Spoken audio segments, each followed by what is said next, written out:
And welcome back to another episode of Big Apple Hockey. I am your host, John Folkowski. As you can see there, definitely follow me on Twitter, like I always say, at 92in82. I was actually at the game last night, and the game was awesome.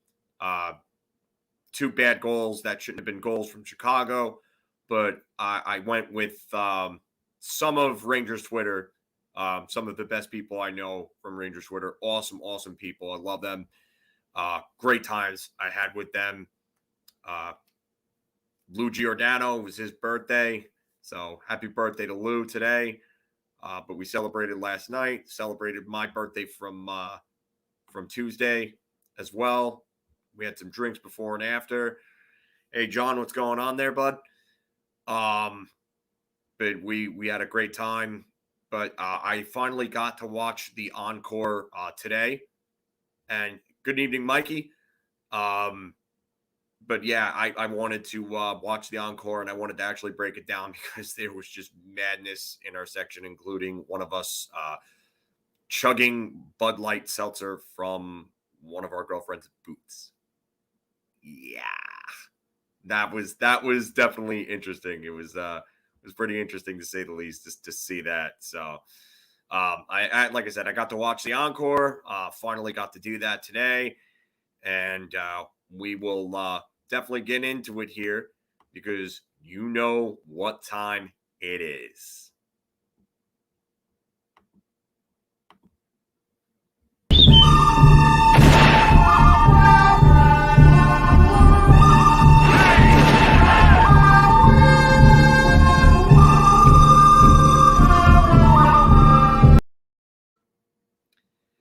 Yeah, so it's that time again.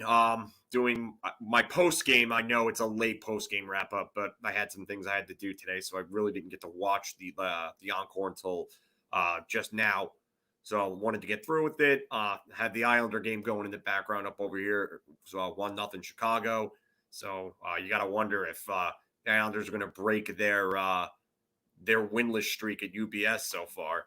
But yeah, and like Mike said, it was a great game to be at. Ton of fun, a lot of shenanigans going on in our section. There were some chants directed at Chicago deep dish pizza, which I can't really say because there was a lot of expletives involved in this. But just a lot of fun. Had a great time. But let's get down to business here. The good, the bad, and the ugly. As always, we start with the good. And Artemi Panarin dominates his old team. He just absolutely had a night of nights. He was all over the place. He looked like he wanted it. You could see the look in his face. He wanted that win. He wanted to score. When he scored, I think there was a little extra oomph in his celebrations and the leg kick when he scored. It was awesome to watch. We are truly watching one of the greatest Rangers we will probably ever watch. This guy is just an elite player. He's back. If anybody doubted him, he is absolutely back. So mid-price Geist, welcome to the show. I don't think I've seen you on here before. But yeah, Artemi Panarin definitely had himself one hell of a night. A goal and 2 assists. He was involved in all 3 points for the Rangers. Just was incredible. There's not a whole lot to say about Artemi Panarin really as a Ranger that hasn't really been said already. I kind of find myself running out of adjectives and superlatives to say about him, you know. So for me, I mean, he was. When Artemi Panarin is like at his very best, he plays what I call a Datsuk light game, where he plays good two-way hockey. He's good enough defensively, and he does a lot of the little things that remind you of Pavel Datsuk with the way he like pickpockets the puck and he bodies players off the puck or wins loose puck battles along the boards because you don't realize it, but Artemi Panarin is an absolute tank of a player that's only 175 pounds. I can't even begin to imagine how strong he actually is and like what he could do at like a gym or something like that because You're seeing him body off guys that are 220, 230. He's winning 50-50 battles against these guys. And you're just saying to yourself, like, huh? How did you do that? And part of it is, smarts, technique, body positioning, all things that I've spoken about with Adam Fox before. So, all things that are just incredible. He's just one hell of a talent. Hey, what's going on, Rick and John? Rick, your intro reminds me of the Steve Buscemi meme where it says, "How do you do, fellow kids?" So I just had to say that and get that out there because it popped up in my head the way that you said, "Good evening, fellow fans." So, but yeah, to get that back to Panarin and kind of close that point out real quick. He just does something every night where you're just like, wow. But he did a whole bunch of things last night where you're just like, wow, and then some. So it's good to see that he's finally back. Telling you, Mika Zibanejad's probably not going to be too far behind. Somebody brought up a tweet that said that Mika Zibanejad didn't have his first multi-point game until about 33% of the way into the season last year, and then didn't go a stretch of more than 2 games without a point from there on out. So Mika Zibanejad is probably not going to be too far behind. It's going to happen. Trust me, he's going to get there. He will. So, and remember, he's adjusting to Gallant too. Oh, just imagine when Mika Zibanejad finally gets back to pace. Philip Madness is running wild. Ooh, yeah. The Macho Man is on the good, bad, and ugly. But yeah, and this is a good point, Mike. If we can be consistent in closing out games, Georgiev will be fine. And you know what? We're going to talk more about Georgiev in a little bit because he's in my good section for the second night in a row. Kind of sticking with Panarin a little bit, but the second line was the best line on the ice. There's just I don't think there's really any argument to it. Second line was incredible. They were all over the place. Dryden Hunt looked great, and I don't know if you guys are seeing this as well, but I can just tell you right now, this is what I'm seeing. But Dryden Hunt has absolutely walked right into that Jesper Fast role, and he seems to be fitting it very well. So, I mean, if that's what they're going to get from Dryden Hunt, then you know what? Maybe that second line has their fit, and they don't really need to do much to really improve that second line. And you know what? Kakko's looked real good with that first line. Do they need to go get the first line? I mean, the third line has clicked very well too, and more on that in a bit as well. But the second line absolutely dominated. Rick, we will talk about this in a little bit. That's definitely one of my points. It kind of ties into what I'm saying, or in one of my points. But the second line was just incredible. They were dominant. They were on a mission. All three of them looked great. Ryan Strome, once again. What else is there really to say about Ryan Strome? Like, Mr. Underrated. I mean, he's a guy that got a lot of flack from fans for a long time. He got a lot of flack from Islander fans because he was a high draft pick, 1 pick before Mika Zibanejad in that 2011 draft at number 5 overall.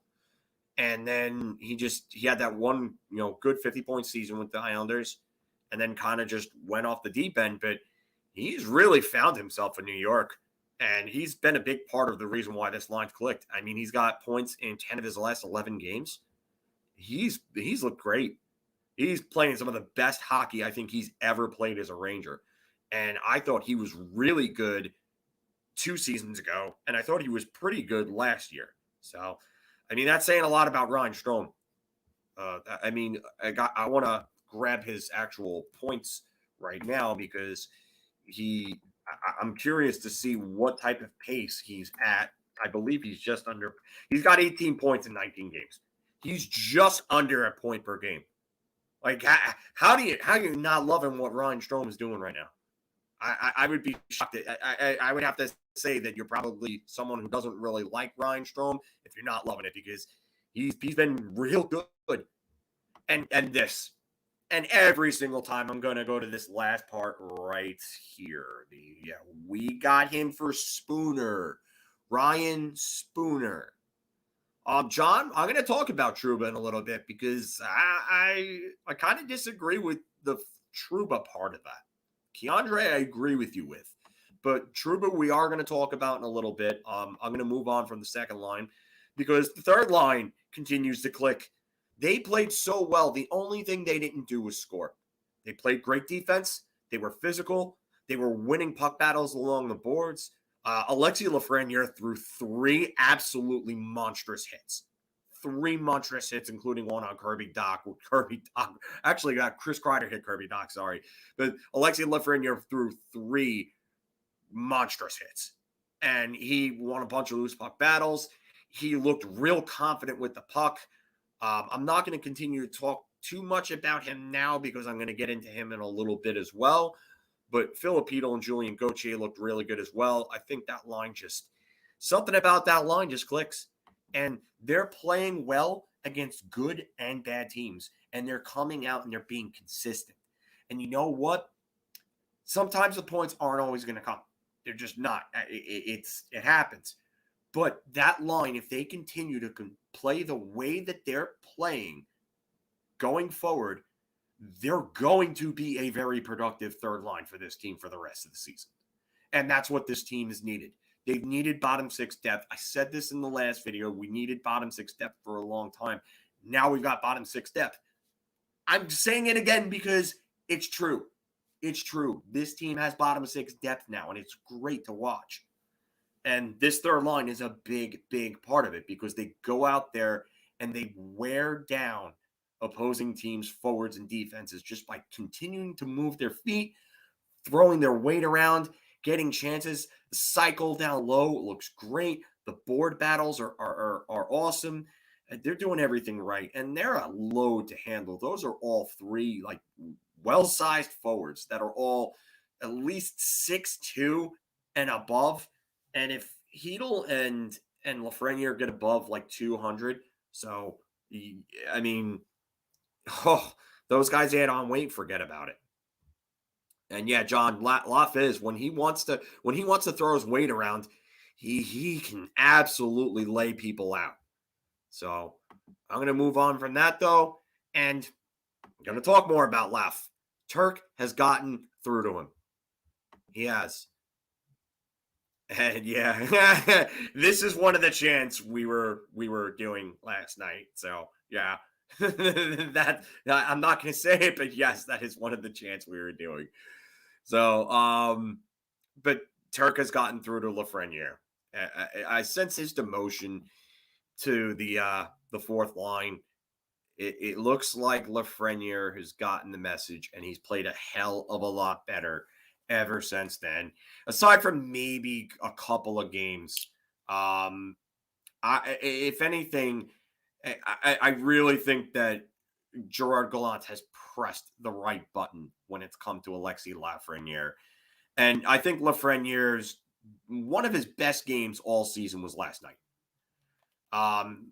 Dave, I don't know why Gallant's nickname is Turk, but that's just his nickname. So, but Turk has pressed the right button there.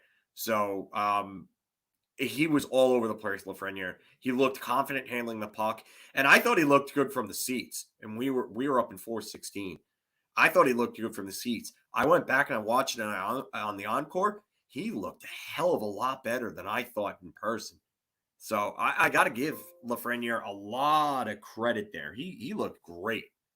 So I'll tell you right now, if he can help Lafreniere break out, it's going to go a long way for this franchise. That kind of goes without saying, but I mean, to get Lafreniere to be productive on this third line, the way that this third line is playing,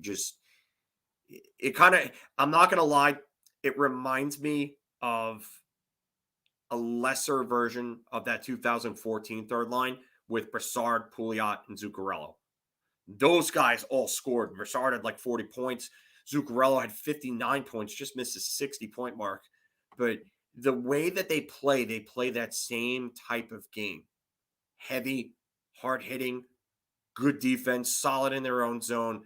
Just a pain in the ass to play against. So, but yeah, Turk has really pushed the right button, and that's a big part of it because Laf's a big part of that line. And they need him to be, because if he starts to break out on that third line becomes a juggernaut third line, one of the better third lines in the league, possibly, if him and Chytil and Gauthier too. If all three of them continue to start to take those next step forward, that third line could be an absolute nightmare for teams. Not that it's not already a problem for most opposition, but it's been good. It's been really, really good. Next point here, Alexander Georgiev was solid once again, and he should have had a shutout. Those calls were blown. We'll talk about those more later on, but he was great. I really thought he was great, and it's good to see. And Gallant in his post game interview after the game said that he felt great for Georgiev, and said that Georgiev was a big part of this team. Gallant isn't throwing a player under the bus. He isn't trying to make it out to be more than what it is. I mean, Shesterkin is going to be the number one guy when he gets back, because he's just having a Vezina type season. But Alexander Georgiev is playing some good hockey right now. Getting a little bit of a text in our group here. It's a tweet from Elliot Friedman. Let's see what they're saying. Oh, wow. Okay. Big bomb from Elliot Friedman. Hearing that Bruce Boudreau will be the next coach of the Vancouver Canucks. Wow. That's an interesting one. We'll talk more about that in the Q&A, but just wanted to throw that out there. But Georgiev, again, solid. I thought he was real good in net. I thought he made some big saves, especially on that power play. There was a deflection that he had no business making a save on. He just barely got his leg out on. I couldn't believe he made that save. I thought it was going in. And I thought Georgiev was seeing the puck well, reading and reacting. He was just looked like he was really locked in, and he looks focused, and it's really good to see, because we need Georgiev to be good. We do, and I get it. I mean, if we were in his position and we thought that we could be starters, we'd probably be unhappy too if another guy came along and took our job. You know what? It is what it is. It's a business. These guys want to get paid too. It's a career, So I get it in a way, and I know that it sounds selfish when a player, is sulking when when the team is playing well and there's a better guy in front of them. But you know what? At the end of the day, these guys are professionals. It's a career for them. It's money. They want to get paid too. And they want to be able to be better at their craft and showcase their skills on the main stage as the number one guy. So sometimes it sucks, but you know what? I would rather him show the emotion that he cares than not show it and not have that competitive spark in him, because that would be a problem in my book. That absolutely would be a problem in my book. So moving on to the next point, and this is just a little fun I'm having with this. This is not to make fun of Sam, but I just thought this was a funny little moment in the game. But Sam botched Nils Lundqvist's name. He called him Nielsen, and then realized it afterwards, and then had a little laugh about it afterwards. He's like, "Oh, I don't know why I'm calling him Nielsen. I get him confused with Henrik when I call him Lundqvist." So, I mean, Sam's up there in age, but this is just something a little fun. I had a little fun with it. Thought you guys probably would got a laugh out of it too, because I saw it on Twitter. I saw a couple of people tweet about it, but I just thought it was a little funny. I'm not going to spend too much time talking about it, but you know what? Glad Sam got a laugh out of it. And yeah, Lundqvist is Sam's worst nightmare. Yeah, because he can't say Henrik, and you don't want to say saved by Lundqvist at this point, but it's funny. But you're definitely right about that, Steven. So, and I just want to go on to the next one and just give Adam Fox the Norris again. Just please give him the Norris. Please, he just had another night where he just shows you why. Yeah. Oh, Shillington was, yeah. He was having a lot of trouble with that name. But you know what? I can't blame him with that one. That's one that it's not pronounced the way it looks at all. You would never think that. So, and Steven, thank you, bud. Appreciate that, man. Really do. Yeah, sorry we missed each other when you were here, but we'll definitely, the next time you're over here, we're definitely meeting up. It's gonna happen, man. But back to Foxy, he looked so good. I mean, he got a goal and an assist. And yeah, definitely glad you made it on safe too, bud. Is Foxy even in the Norris conference? Mikey, Foxy is the Norris conversation. He is the Norris conversation. Are you going to give it to Roman Josi? No. And Aaron Ekblad playing on great Florida team. I mean, I don't know if I could really use that the Rangers are a bad team anymore because they're playing a hell of a lot better. But Adam Fox is the absolute driving force, or I would say one of the three driving forces on this team right now. Because Mika Zibanejad has not played his best hockey. Artemi Panarin's finally back. And Fox and Shesterkin really have carried this team for the majority of the year to this point. I mean, the Rangers have played a hell of a lot better since that Calgary loss. But yes, abso-friggin-lutely. Adam Fox stylistically reminds me of Nicholas Lidstrom. Not overly physical, but when he has to be, he can be, and he knows how to get body position on bigger forwards. And yes, Rich, and then Dave, thank you. I clicked on this by accident, but yes, please like, share, and subscribe, everybody. We would appreciate that. The like button is big for us, man. With more likes we get on YouTube, the better off we are as a channel. Helps grow it. Helps grow the channel, like I say. So thank you very much, Dave, for that. And thank you, everybody, for tuning in, by the way. Yeah, this whole team has turned a corner, Rich. I think they're progressing towards being an upper-level team. You might be right about that. So, Casper, yes, Chris Kreider has been pretty good. Even when he's not scoring as of late, he's played better. He's not like he was last year and the year before, where he went into the streaks where, like, if he wasn't scoring, he wasn't doing anything, and he was completely invisible. Gallant seems to have found how to get Chris Kreider engaged away from the puck. And again, this is what a Jack Adams winner does for your team. I can't say this enough. I retweeted somebody's tweet about it yesterday, and it was just one of the most accurate tweets I think I've seen regarding the whole Gallant-Quinn, comparison and everything like that. He gets through. And Steve, you might be right about this, man. Vezina, Norris, and Jack Adams. I mean, you could see 3 Rangers win them. You could. And Adam Fox, he has to be the front runner right now. He's over a point per game. His defense is phenomenal. We are watching a potentially generational Ranger as we speak. Like, we're watching someone in his peak years just dominate. And this is somebody who could probably play that way for a long, long time because his game's not based on speed. It's all smarts. So, the last time that would have happened to Vezina, Norris, and Adams specifically, I don't think the Rangers have ever won all 3. Nominated. I can't even remember the last time.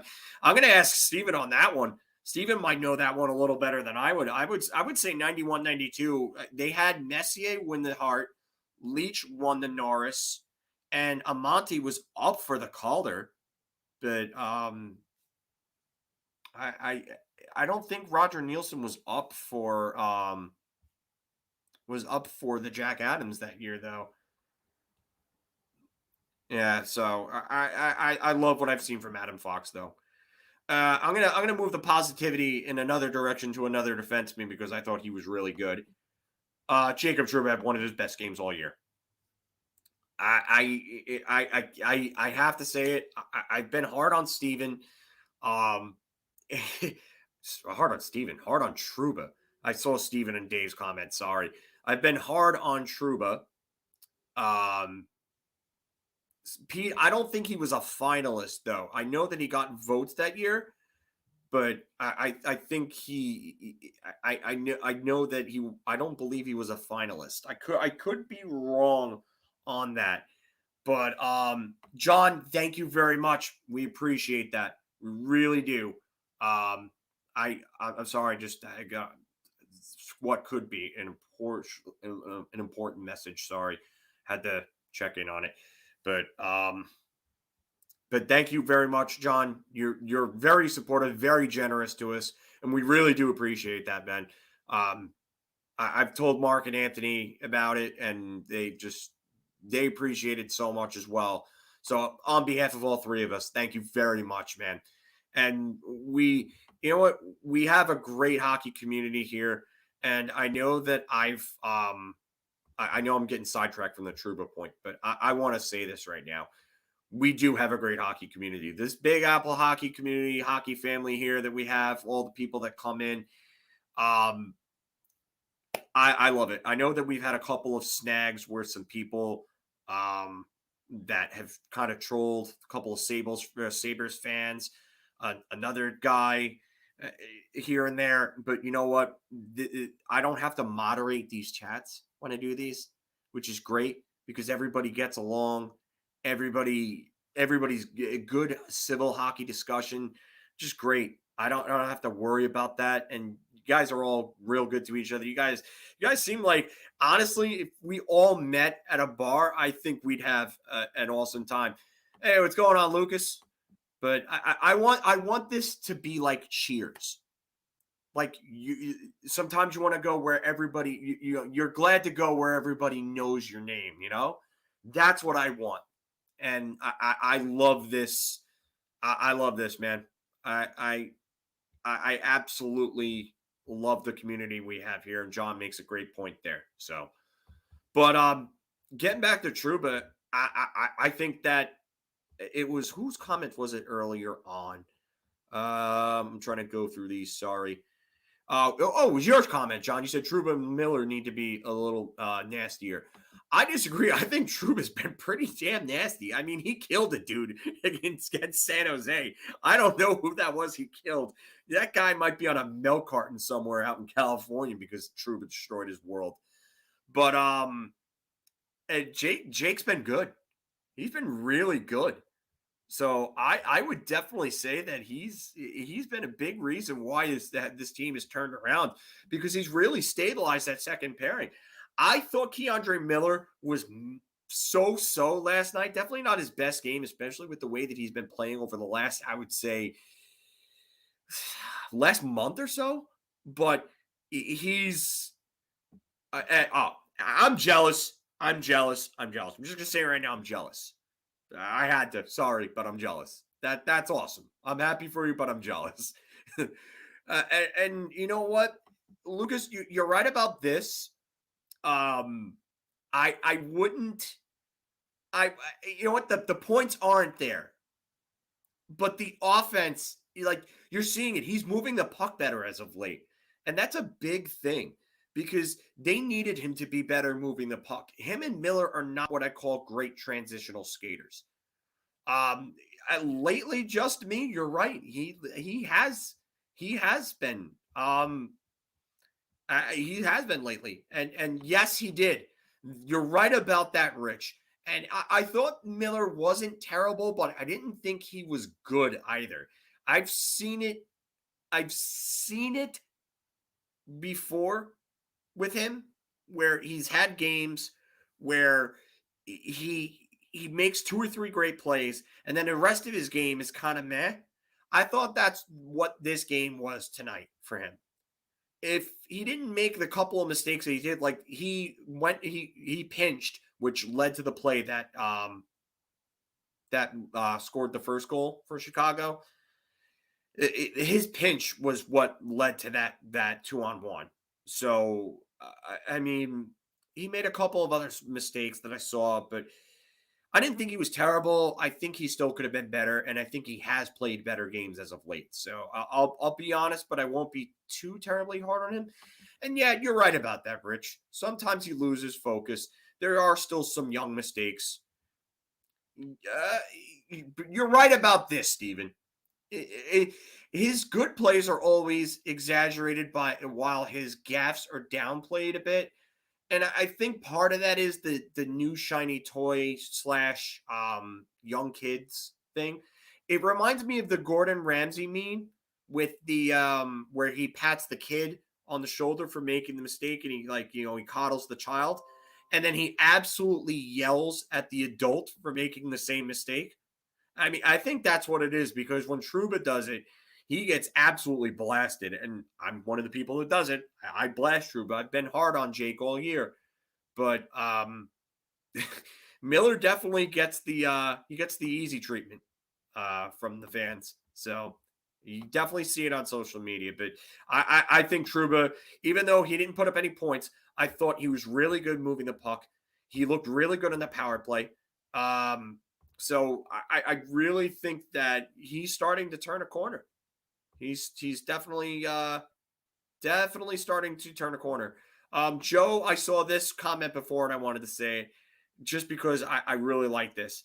Can't get over finally having a coach that doesn't punish players that makes mistakes, but motivates them to play harder after. Yes. Yes, all of this. I love it. Because you're right. 110% right about that, Joe. You really are. Oh, that's a great point. And time to give Nilsson the C. I like this one from Crispy Bacon. So, gonna get back to hey Bobby, by the way. But yeah, I you know what? I wouldn't say Miller was solid last night. I don't. I thought he was okay, not good or bad, just in the middle. He made a couple of good plays, but then he also made a couple of mistakes too. So I just I couldn't I disagree with it, but he wasn't bad last night. I thought he could have been better. And Bobby, to be honest with you, he's played some real good hockey lately. And I don't think that his game last night was as good as some of the other games he's played as of late.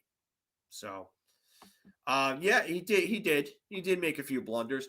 But I'm sorry, I meant to actually click Lucas's comment here. Gallant has been everything for this team. He's figured out everything. He's pushed all the right buttons. It's just amazing to see what a good coach can do for this team. Oh, I can't say it enough. And I know it sounds like I'm on the Bash Quinn bandwagon again. Yeah, I get it. I'm really not. I'm just saying that it's really good to see what Gallant has done for this team. I have only two things that were bad and then one thing that was ugly. So I'll get with the bad real quick. But no shots until about 9 minutes in. You got to be better than that early on. Chicago was good defensively early on, but it just not getting a shot until about the 9-minute mark is just simply not good enough. That's my only real concern that I see that continues to kind of come into the play here is that they're having some slow starts. They're not slow defensively. Offensively, they are slow. It seems like it's taking them a bit to get their offense going, but the defense seems solid from the get-go. So if that's going to be the case and it just takes them a few minutes to get the offense going, then, I mean, I guess we kind of got to take that and, regard to it. So, this is actually I'm sorry, Robert. Meant to. By the way, hi, Robert. I actually was going to try to click Lucas' comment here, but you're right about this. If he wasn't playing top 4 minutes, I don't think he would make those mistakes because I think the quality of competition would be lesser. Also, that if a top 4 defenseman is taking on those responsibilities and they're continuing to make the mistakes that he's making, it's going to draw the ire of the fans. And you're completely right about that part of it. If he's playing on the third pairing and he's being used, I don't know, 15 to 17 minutes a game instead of 20 or so, give or take, I mean, people are going to have less of a problem with that because that means there's less of a chance for him to make those mistakes. So you can kind of mask it a bit, if you will. And yeah, and Michael, yeah, absolutely. It's night and day. Michael, I don't think I've seen you in here before. Welcome to the show if I haven't. So glad to have you here. Bobby, definitely right about this about Strome. I don't think you can make the move, but we're going to talk more about that in the Q&A. I want to get back to that later, but I just want to address this because I thought it was a good comment. But Robert, I like this comment though, because you're right. It's been a trend. It's been something I've noticed. I've pointed it out in a couple of my bad parts here a few times before. Slow starts. And they had like 3 games in a row, and then they had a couple of games where they started off strong. Or no, hold on. Let me go through the schedule again because I can tell you which games that I'm thinking of because I pointed them out in a previous video. So, okay, so we're in December. No. Okay, so the Toronto game, they started out. All right, the Columbus game, they started out strong in. That game, they started out strong in. The New Jersey game, slow start. The Montreal game on the 16th of November, slow start. The Toronto game that they lost, slow start. The Buffalo game, slow start. The Islander game, slow start. So that was 5 games in a row, slow start. 6, Boston, slow start. And then Philadelphia was a little bit of a slow start, but they cut it off real quick. So, but the San Jose game, I think they started the first, I would say 4 minutes were rough. And then they really turned it around. And again, another slow start tonight. So they've been starting slow for a while now. Yeah. Steven, we're going to get into that in a little bit, actually, because that's one of my points.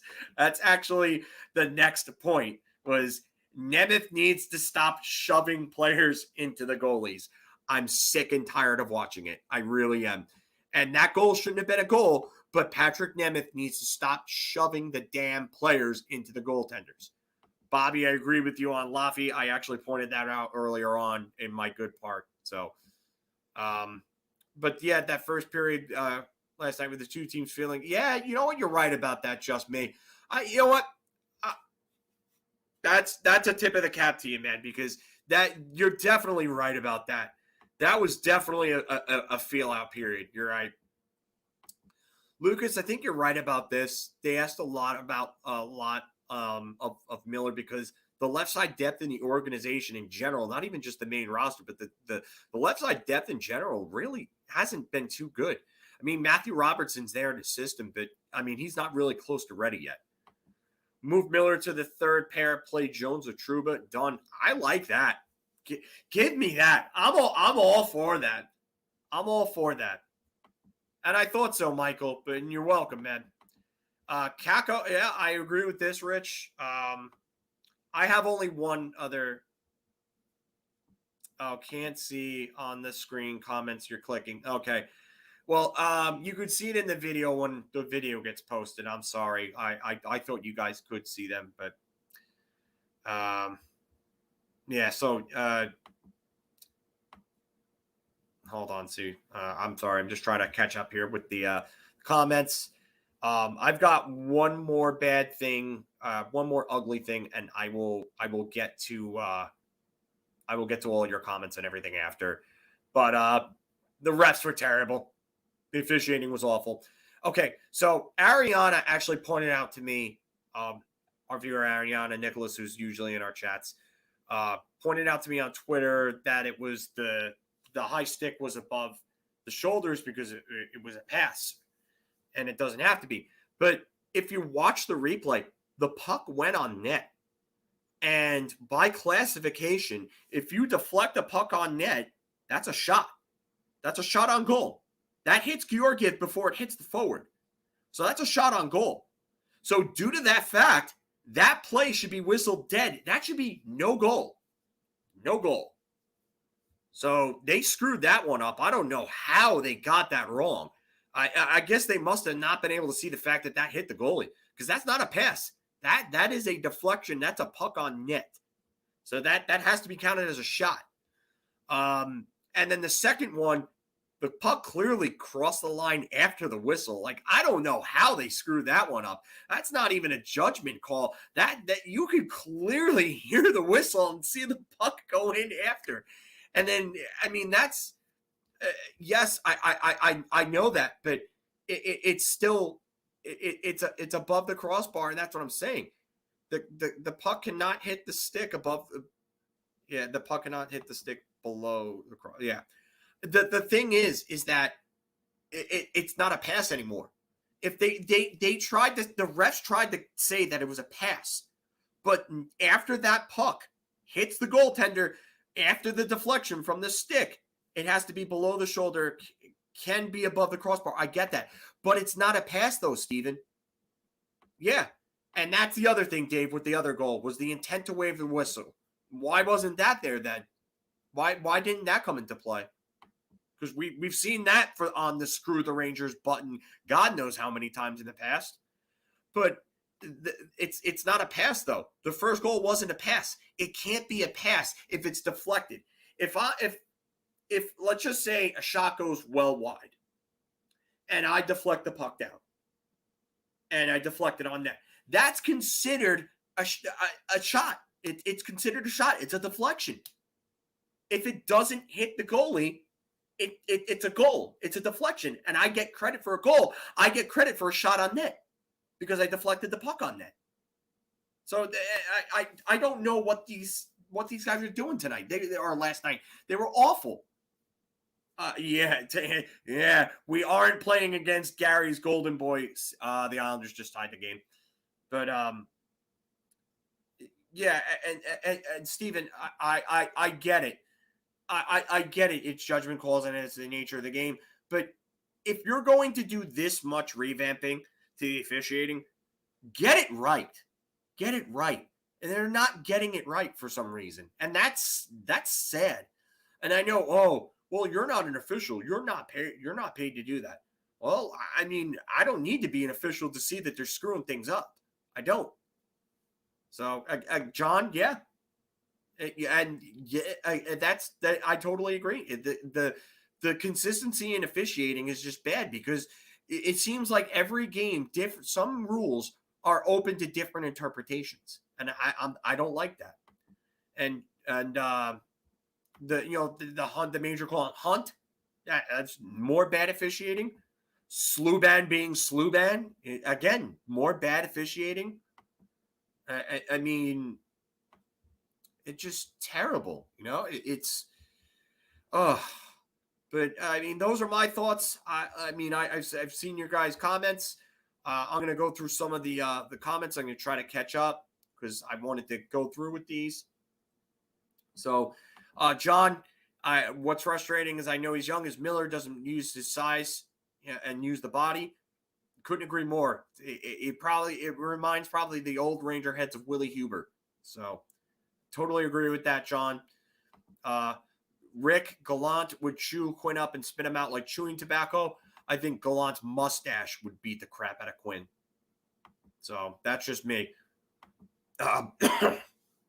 Excuse me. Bobby, Flyers first 7 minutes. So still I'd count it as a slow start. Yeah, I would agree with that. I would agree. It was a slow start. I definitely said that was a slow start. Lucas, funny thing with Nemeth is I'm pretty sure that management thinks he's been reliable and steady. I would hope to God you're wrong on that, Lucas, that management doesn't see that. Steven can see the highlighted comments, Dave. So I don't know why you can't see the highlighted comments. Yeah, it just, so going through these, trying to catch back up. Let's see here. Rangers got jobbed by the refs. This game should have been a shutout. And yeah, I couldn't agree with you more there, just me. Couldn't agree with you more there. They definitely got jobbed. Yeah, Steven, I remember when Crosby threw Faravari. That was terrible. I don't understand how the hell he didn't get penalized for that. It was a joke. And Bobby, how has Subban not gotten a game at least? I don't know. George Parro sucks at his job. He is awful. No, you know what? I'm not saying it's just a Rangers issue, but I'm just saying that it's there is bad officiating, and we like to say the screw the Rangers button just because it seemed like for a long time that we were getting we were getting it more than other teams. I'm not saying it doesn't happen in every game. It's just kind of like a running Rangers joke that we like to have, So, Rich, he uses his reach though. Miller has great. He does, but he just needs to. He just needs to use his body more.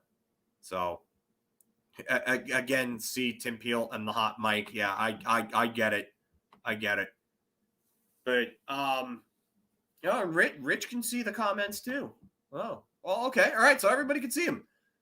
All right, good, because that lets me know that you guys can all see the comments that I'm going after and going to click on and highlighting and talking about, because you know what, it's just I don't know.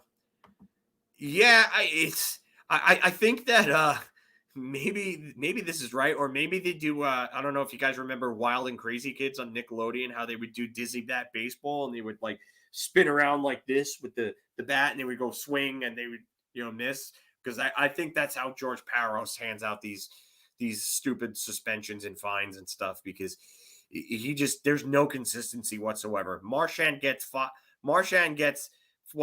games or whatever he just got, and Subban gets nothing, even though Subban's done 3 of them this year and has an extensive history of them. Like, what?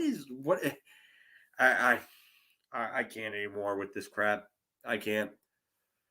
I've gotten so annoyed with the Department of Player Safety and their idiocy, and it's stupid. If I swear I'd probably roast Parros if he was ever on this show, because he's just awful at what he does. And whoever's helping him decide these things, wake up, please. 3 is generous, very, very. So I just it's annoying. Yeah, and this basically comes down to it. This is the comment right here. A goon is in charge of your player safety. Enough said. I mean, I can't even with that. It's you put a goon in charge of your player safety. Like, what? What?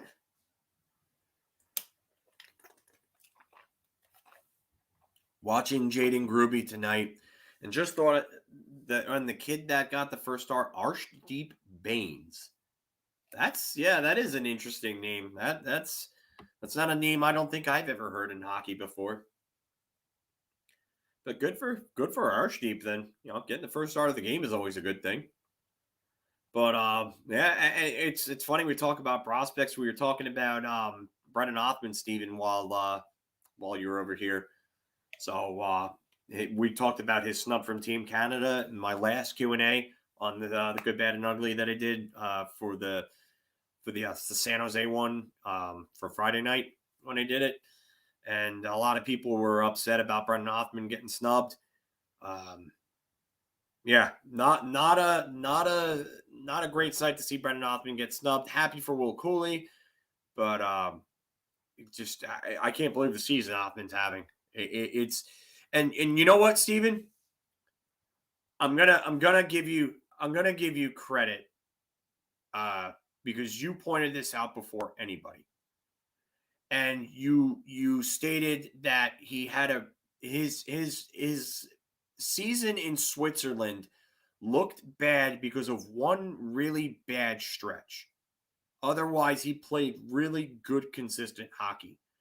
And you were the first one to point that out. I don't think anybody else has even come down to even saying that, now that I think about it. But, I mean, you were on the money with that. And this kid's been nothing but a monster all year in Flint.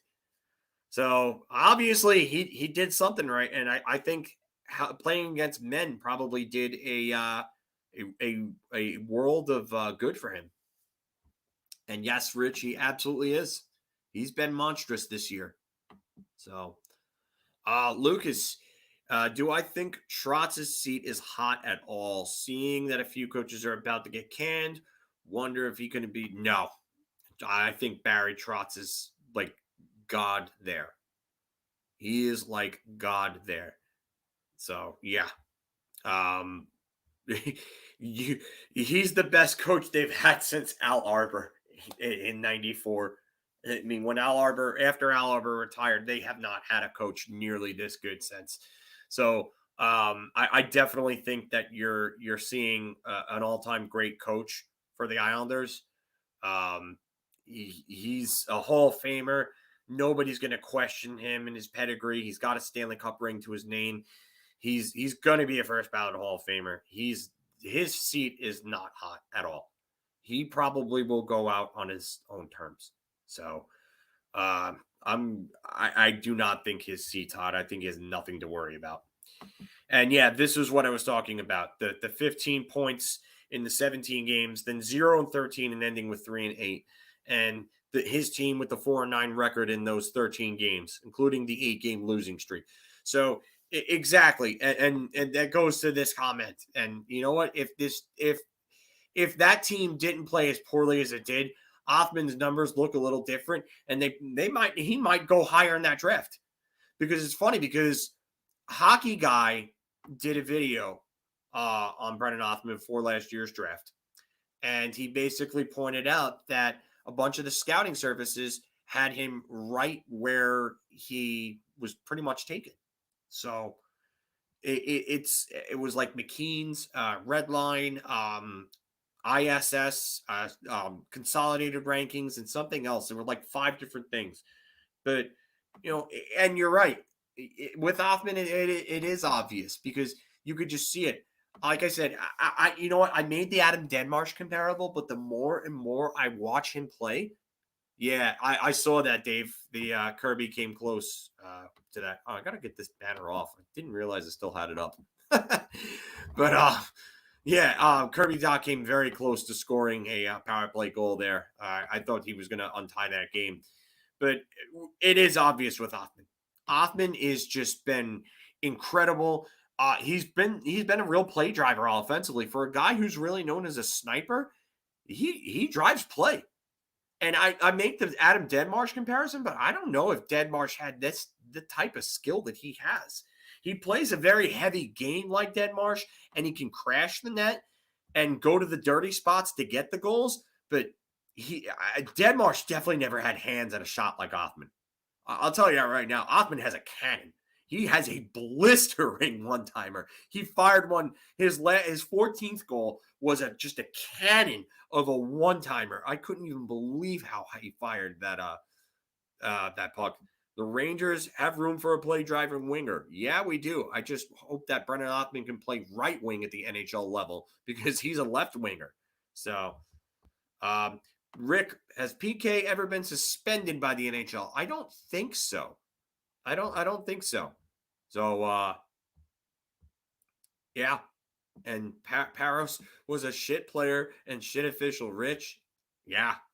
I got to agree with this. I saw this before and I forgot to highlight it, so I wanted to go back to that one, Rich. Is he more Flint Fire? None of the... Oh, okay. This is interesting. None of the U.S.-based OHL players were even interviewed by Hockey Canada, which means the Flint Firebirds, Saginaw Spirit, and Erie Otters. And Othman plays both sides? Cha-ching! Money! Because that is what we need right now. We need a right winger that can come right in and play in the top 6. And Othman would be... Oh, man.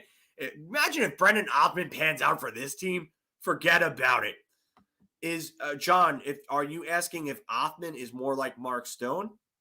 Because I don't necessarily... You know what?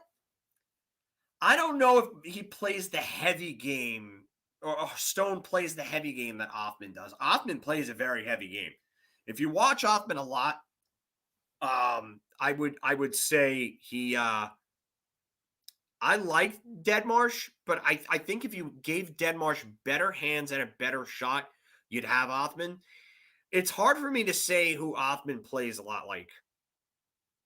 You know what? Stylistically, And I know I might get a little shit for this, and I'm okay with it because I'm a big fan of this player, and I do see a lot of similarities in terms of things that they do. But Othman plays a little bit like, I would say, maybe Cam Neely. And I hate I know I'm not saying that he's going to be Cam Neely because Cam Neely was ridiculous, but in time in terms of like style of play, Othman is he does a lot of things that I saw Neely do. Like the way that he drives to the net reminds me of Neely. The hands and the shot for a guy with like and like not only that, but his frame, his size is like Neely's size. Neely was only like 6 foot and like 200 pounds, but you would think that Cam Neely was like 6'2", 6'3" with the way that he played. And Othman plays that same way. Maybe Othman gets another like growth spurt here and there, but yeah. And Brett Berard, another one, versatile. Brett Berard is going to be a real good contributor for this team as a middle six winger, I think. So I think Will Cooley and Brett Berard could both be there. And Berard's a great skater. I think Berard is going to surprise people with his offense at the NHL level. I really do, because I think, one, he's a great skater. Two, I think there's more talent offensively than people are led to believe. So no, so to just get back to finally answering your question real quick, John. I would say no on Mark Stone. I don't see the defensive game.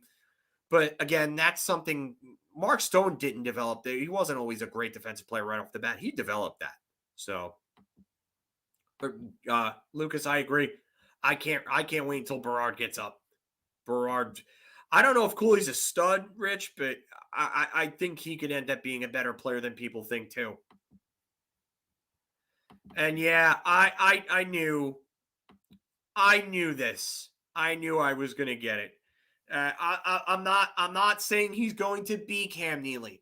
I'm just saying stylistically, if I had to pick a player in terms of style to best compare him to, the player whose game that his style of game resembles the most, I would say it's probably Neely at this point for me. And you, Steven, you might have, but it was also me going back and actually watching more and actually putting in the time and doing my due diligence. I'm not going to lie to you, and I'm not going to get off this, but I still wanted a center. And I wanted a center the year before with Hendrix Lapierre over Braden Schneider.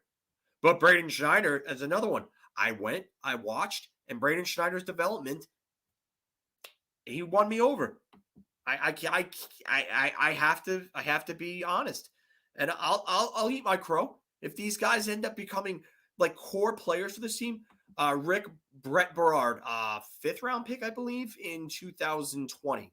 So Brett Berard is a very good prospect. He played for the World Junior team for the USA, who is on their third line, if you want to call him that, with John Farinacci and Bobby Brink, and they were really good together on that World Junior team. They were the US's most consistent line throughout the entire tournament, and they won gold. And of course, John, again, I'm not saying he's going to have Cam Neely's career. I'm just saying stylistically, that's the style that I think, And yes, see, that's what I like about Berard. Berard is a better skater than Gallagher, if you ask me.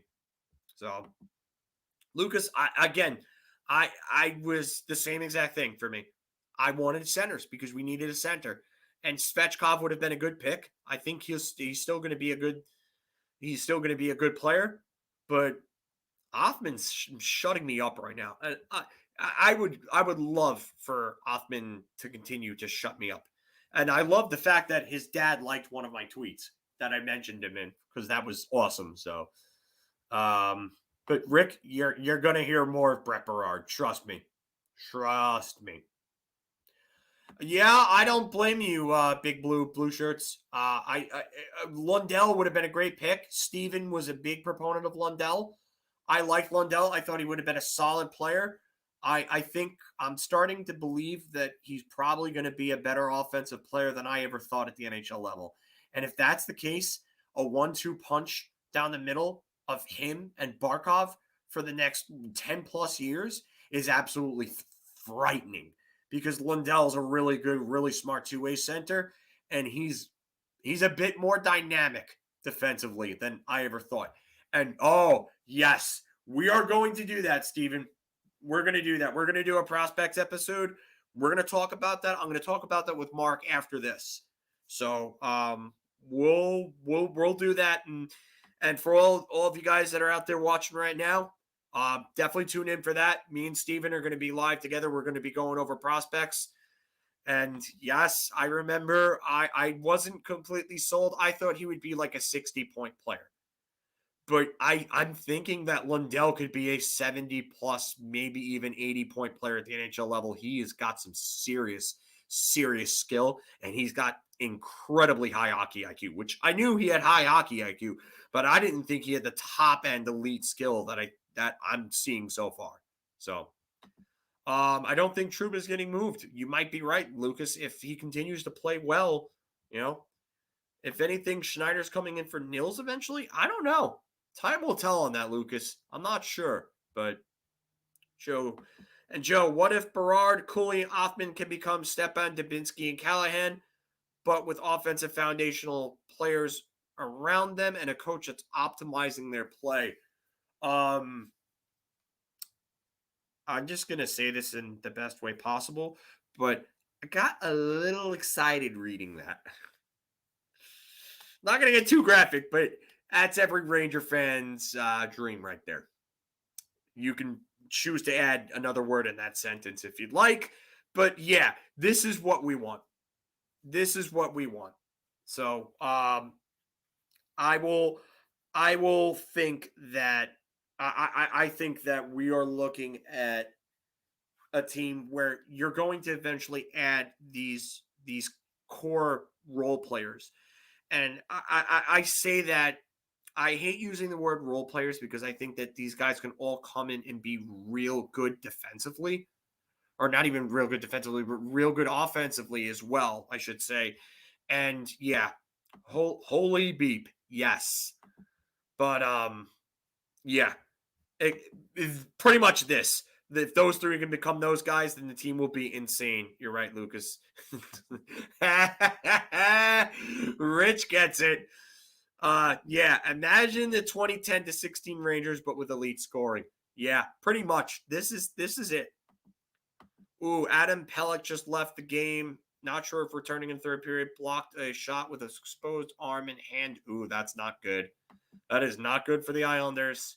Oh, man, that would be a big, big blow. So, yeah, I definitely want to keep a lookout for that. I had the game going on the TV.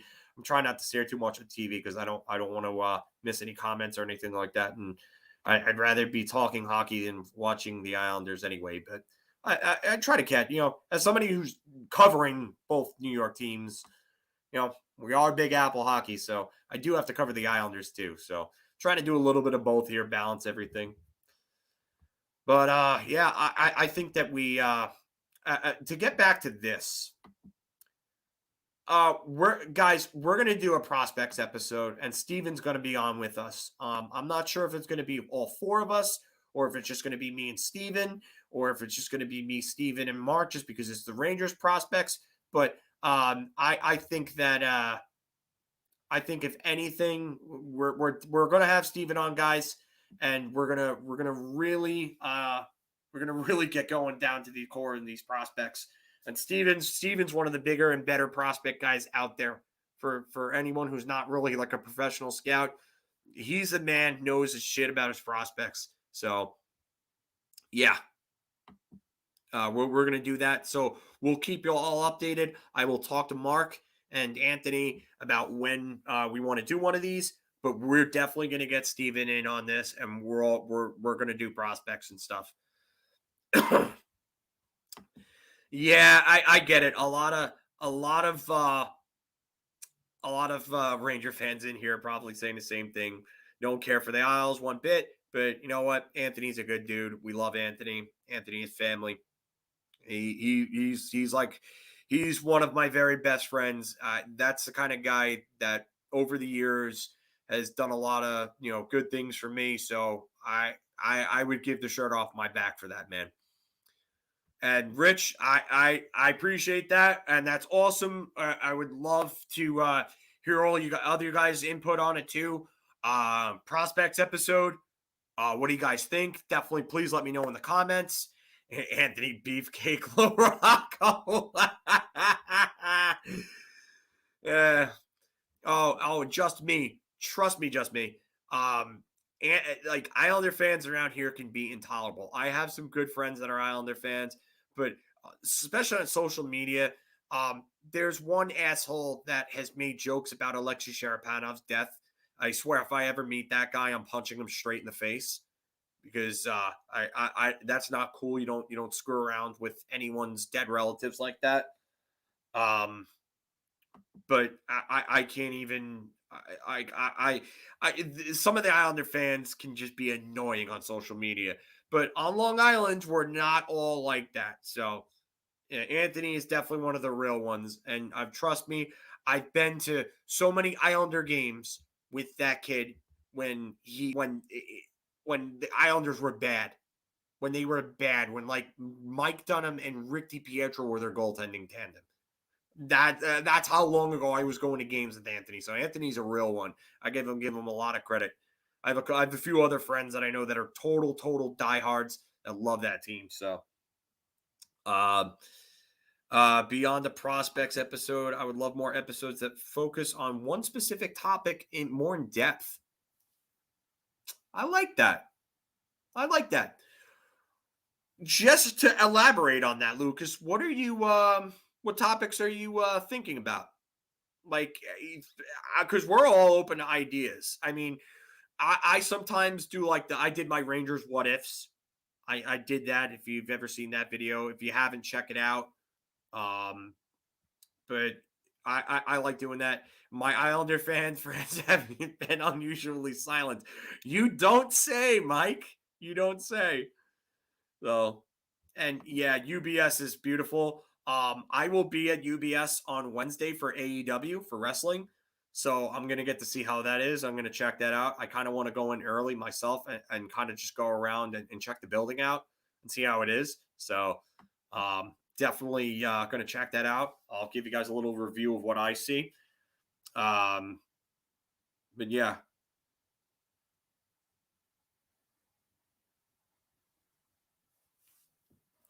So sorry about that. I was just checking something.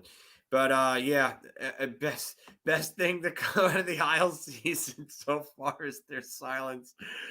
I don't want to make this into an Islanders slander hour show, but you guys are just too funny with the comments right now. I can't help but laugh. Prospect special is something we're definitely going to do. Steven just said that we should, and we're definitely going to do that. I do like this other part, Lucas. Strategical differences. I want to do a difference between Gallant and Quinn episode. So I definitely want to do that because I think there are major differences between Gallant and Quinn. And they talk about them in between periods too. So that's another thing. The Phil will have the main show, post game show, the prospect show, and the wrestling show. Mark is somewhere doing his super villain laugh. Booing or cheering MJF? Oh, I'm booing. I am booing MJF to no end. The CM Punk chants are happening, buddy. CM Punk chants are happening, Michael. Have an idea most bitter playoff losses. That's another countdown that we'll do. When you go on Wednesday, will you be doing any recordings of your tour? Have Mark cut up and upload? I'm not really doing a tour. I want to go early before the AEW show and just kind of like look around and stuff. So it's not really like a tour.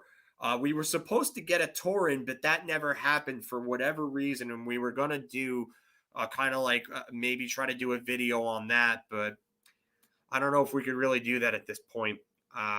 We got to talk to Mark and see what we could do. I'm not sure if it's possible anymore, but I don't really have the answer to that question right now. I'm sorry. There was a Big Apple hockey game meetup planned. It was for the 28th, the Ranger Islander game that got canceled due to COVID. We were supposed to do it at Timeout Sports Cafe in Hicksville. Oh, sorry, Dave. I did not see the quote part around tour. But back to this for Lucas. We were supposed to be the 28th. That game got postponed due to COVID. I think Mark is aiming for January 6th at Boss Croakers. I'm not. Are you a Long Islander, Lucas? I don't know if I've ever asked where you lived, but if you are a Long Islander, Boss Croakers in Wantagh is where that's going to be. I believe on January 6th he's looking at. So, NYR Coach Rankings. See who can knock Trotz off the top. Oh my God. If there's another thing that could give me PTSD aside from Hugh Jessamine, it's Brian Trotz as coach of the Rangers, man. Oh, that was so bad. It was so bad on so many accounts. John Muckler, Ron Lowe, John Tortorella Part 1, which did not last long. All in the Dark Ages days. I mean, the latter end of Colin Campbell. And then you have, what was I going to say? Ron Lowe, Trotz, and then Glenn Sather as coach of the Rangers. Oh, God, that was all bad. Some of the worst days. Nights where we were icing Dave Karpa, Rich Pilon, Igor Ulanov, Jeff Toms, Johan Vitahal, Vitaly Yeremeyev.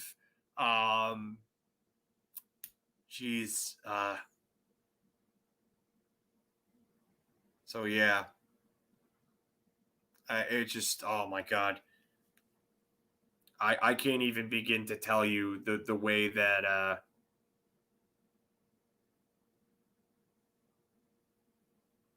it was just, oh. Yeah, Ron Lowe, pretty bad. Trotz's greatest moment was recognize his failures and quit. And he was never a head coach then afterwards. I don't even know if he was an assistant coach after that, to tell you the truth.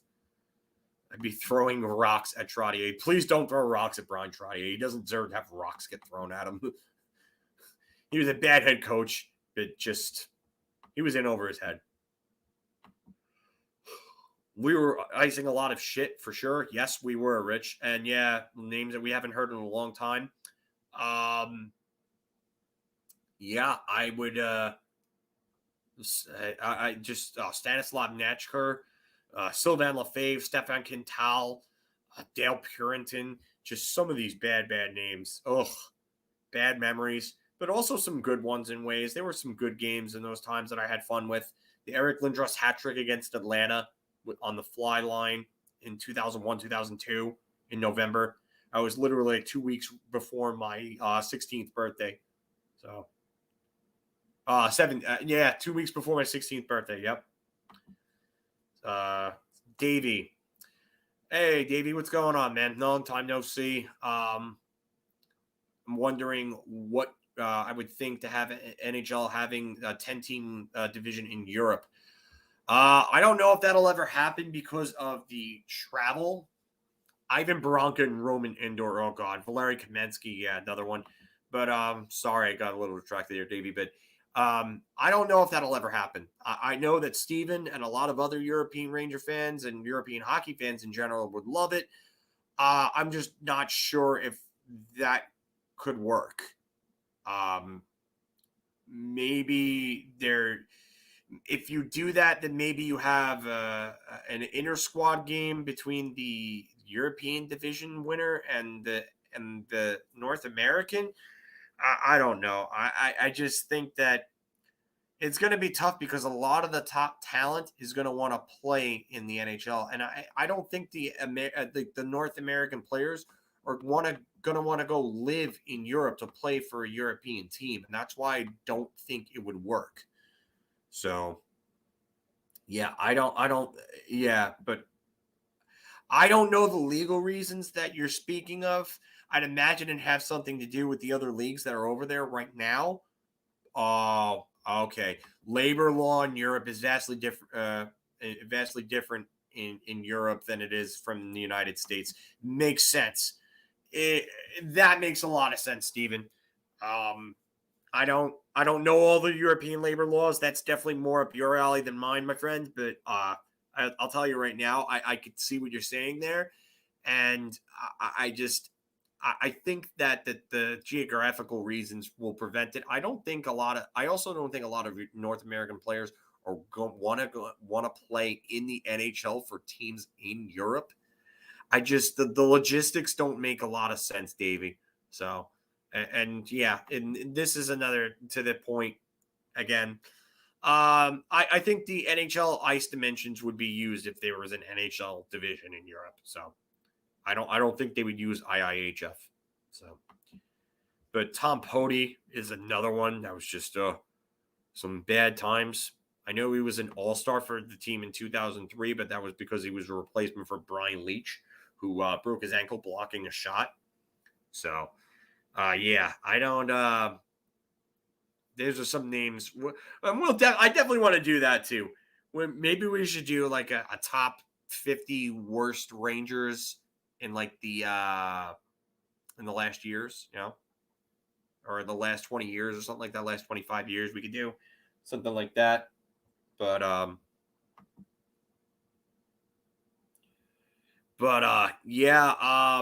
Herbie Kirby, welcome to the show. My thoughts on Barclay Goodrow and how he's being utilized as this team. Is he living up to expectations? Okay. If your expectations are a $3.6 million forward, then no, he's not going to live up to that as a fourth liner. He is kind of what I thought he would be. Is a guy that really can't create offense, is more of a complementary piece. But I have no problem with him in a fourth line role because I think that he fits on that line pretty well right now. I think his defense has been okay. I still think it could be better. I like the way he's played since he's moved down to the fourth line. I just don't think that I don't think he's good enough to be on a top 9 role because of the fact that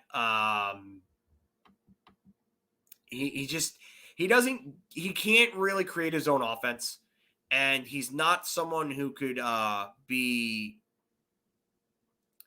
a play driver on a line, So he fits on the fourth line because they all just go out there and they grind and they create offense that way. And none of the three are guys that create offense on their own. They're just guys that create offense together by forechecking hard and hitting hard, and then just cycling the puck down low and winning board battles. Just the basic stuff. They do the basic stuff, and that's how they create their offense, and that works. That's always going to work, no matter what you say or who it's against. But if you've got guys that go down there and they move the puck well with each other, they grind down low, they cycle well, and they don't give up on pucks, and they win 50-50 and board battles, you're going to manufacture offense that way. It's like manufacturing offense in baseball with small ball. That's the equivalent I could give you.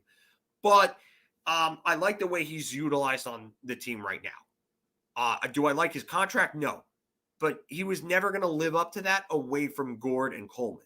And Gord and Coleman were two clearly superior players, especially Gord. Gord drove that line. Coleman is a decent offensive player on his own, but Gord drove that line. Absolutely drove that line. So, but I mean, Lucas is right. If your expectation is a decent fourth liner, he's been that. But when you make $3.6 million, it is a different story against the cap. So that's the problem. And this is another great point here. Barclay Goodrow is playing more like a $2 million AAV player. And you know what? On a fourth line, I have no problem with that. I don't like the contract, but I do like the player doing what he's doing right now. I have no problem with that. If he continues to play like this and continues to get better, then you know what? You're going to like the player even more. Oh, Karo Rakunek was another bad one. Ugh. And yeah, Nemeth wouldn't be in my my top 50 worst Rangers, Davey. Not yet. But he's trying to make a place. He's making a case, I should say. Steven, who's better, Colin Blackwell or Dryden Hunt? This is simple. It's Dryden Hunt. It's Dryden Hunt. So, yeah, Ryan Hallwig was another bad one, Dave. But Dryden Hunt's definitely the better player, if you ask me. Colin Blackwell got onto a massive hot streak playing with two guys that he was in over his head playing with. Colin Blackwell was not good at all defensively. He wasn't good at all. And he realistically, he got hot and was shooting at a percentage that he couldn't sustain. He was shooting at over 18%. To reference, Alexander Ovechkin's career high mark in shooting percentage in a season is 15.4. Colin Blackwell was shooting 18, over 18, almost 19%. That's not going to continue. Give me Dryden Hunt every day of the week because Dryden Hunt's got a better motor. He's better defensively. He's better along the boards. And I think he fits better with Strome and Panarin. So, the problem is that Pavel Buchnevich makes only $2 million more than Gaudreau. Don't remind me. Please don't remind me. But again, they do need the depth. I understand it. But again, you can't give. Yeah, I get it. You can't give a fourth liner $3.6 million. And if you give a player $3.6 million, he's got to be more than a fourth liner. So Nemeth is better than Michael Koskett. Yes, that's not saying much though, Steven. Tomas, what's going on, man? Realistically, could we have gotten Gaudreau or anyone for under? Yes, we could have. I didn't mean to click on Dave's Dale Purinton comment. Sorry. But yes, we could have. There are a few guys that we could have gotten. So I would probably have to go back through the free agent list and see who signed where. But Michael Bunting could have been one of those. I know right off the bat, Michael Bunting could have been an option.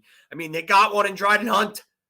I mean, if it's me, and it comes down to Sammy Blais or Barclay Goodrow next year, I move Barclay Goodrow, but I think he has a no trade actually. Now that if I remember correctly, have to pull that up, but I'm pretty sure he has a no trade. I think it's a limited one though, which is good that it's limited, but still not great that they gave him trade protection. Yes, it's a 15-team no trade list. So, Michael Sullivan, is it too early for Islanders to look at draft picks? Yes, but it's getting early late, as Yogi Berra once said. Yes, I know. I had to throw Yogiism in there, but yeah. I saw Dave and John, your Sandy McCarthy comments. Oh, geez. Yeah, and Lucas, basically.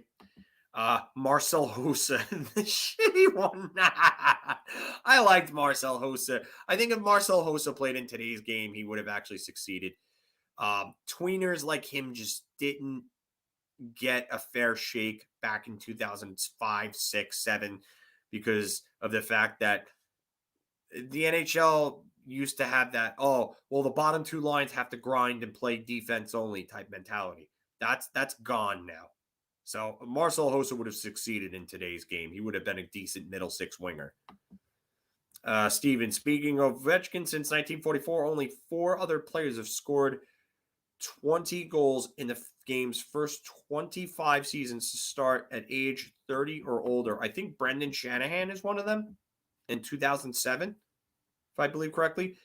Bobby Holik is not one of those guys, but Bobby Holik is just one of the worst. No, I don't even think Bobby Holik is one of the worst Rangers.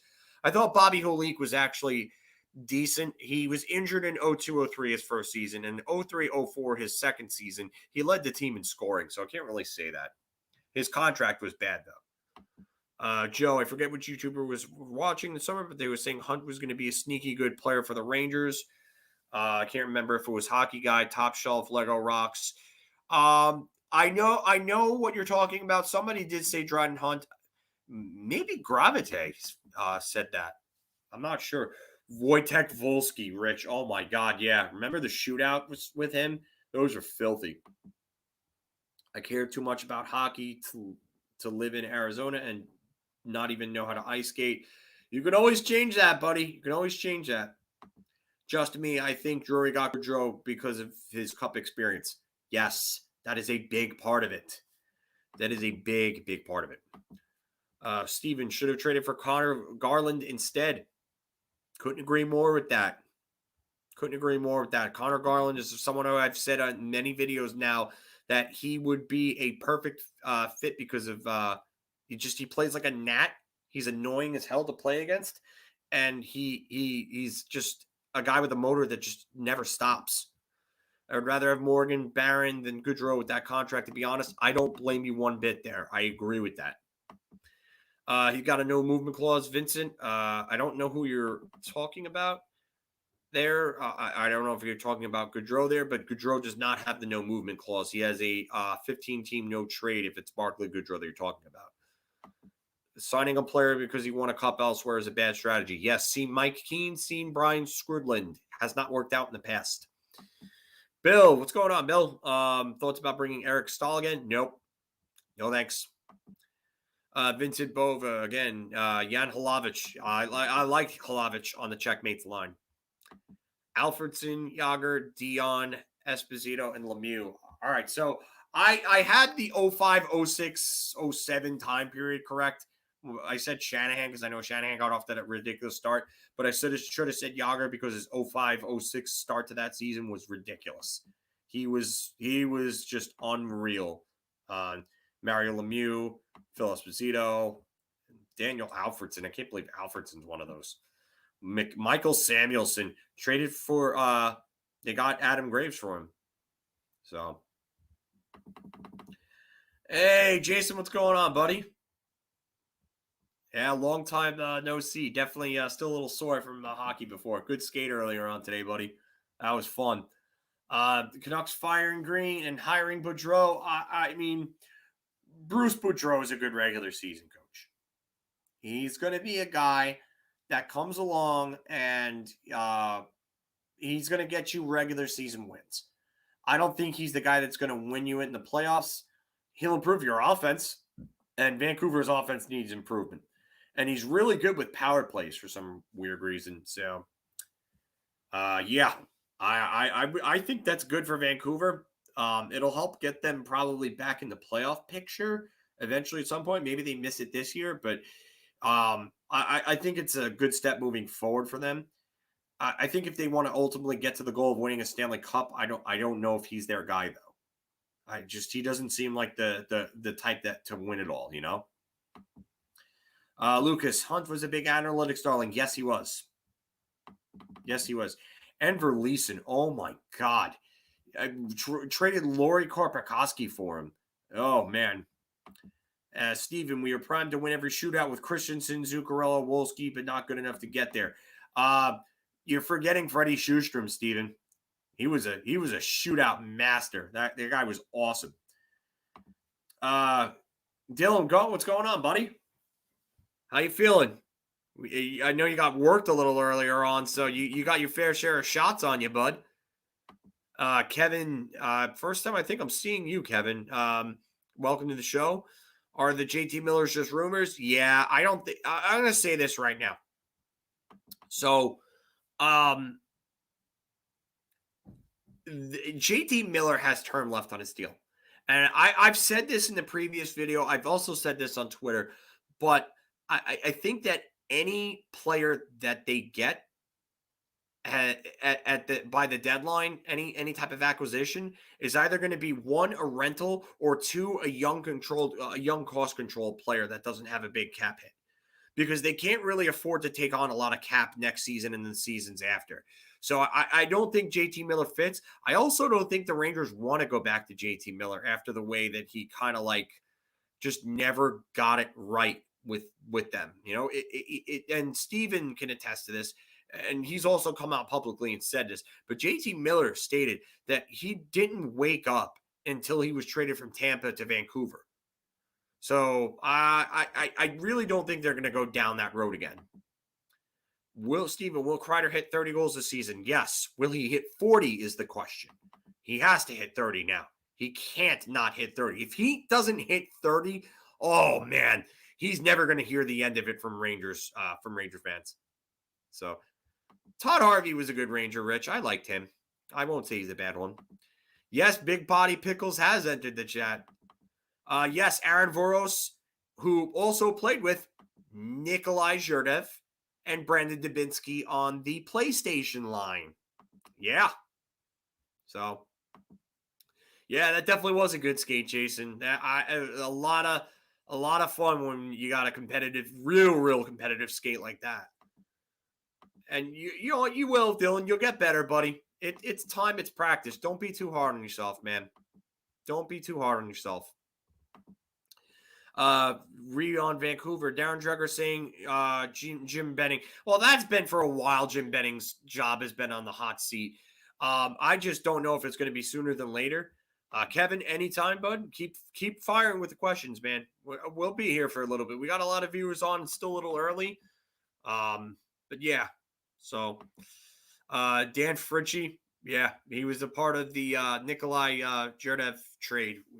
Fedor Tutin went in return to Columbus. So Lucas, if Kreider doesn't hit 30, I want him cut from the roster. I think a lot of fans are going to want Chris Kreider's head if he doesn't hit 30. Yeah, JT was an off-ice issue. They had bad experiences with the guy, and they're not bringing him back. And he admitted, yep, basically. That was the nickname of the play of the line. Chicago scored 2-1. Let's go.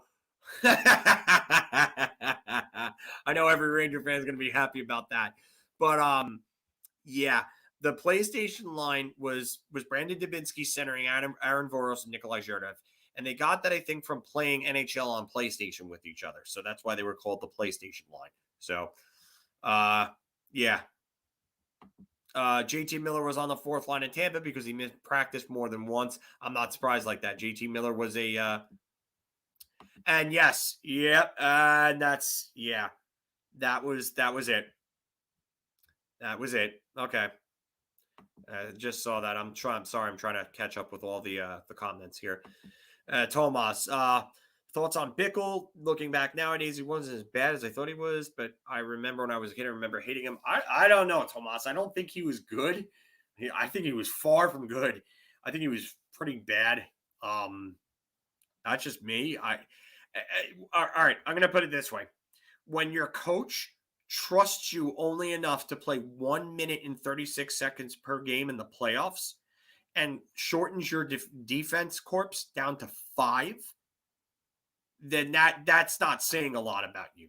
Stu Bickle was not very good. He wasn't. He should have never been playing. The Rangers should have went out and got another defenseman when they knew that Michael Sauer's concussion was bad. So he never played again after the Dion Phaneuf hit. Michael Haley, another bad New York Ranger. Yes. Not the first time. The first time he was okay. The second time, Michael Haley part 2 was bad. This most recent time. Marek Malik, you know what? I feel bad for Marek Malik. So the reason why I say that is because of the same reason I feel bad for Michael Roosevelt. Because they were miscast as a top pairing when they should have been a second or a third pairing defense.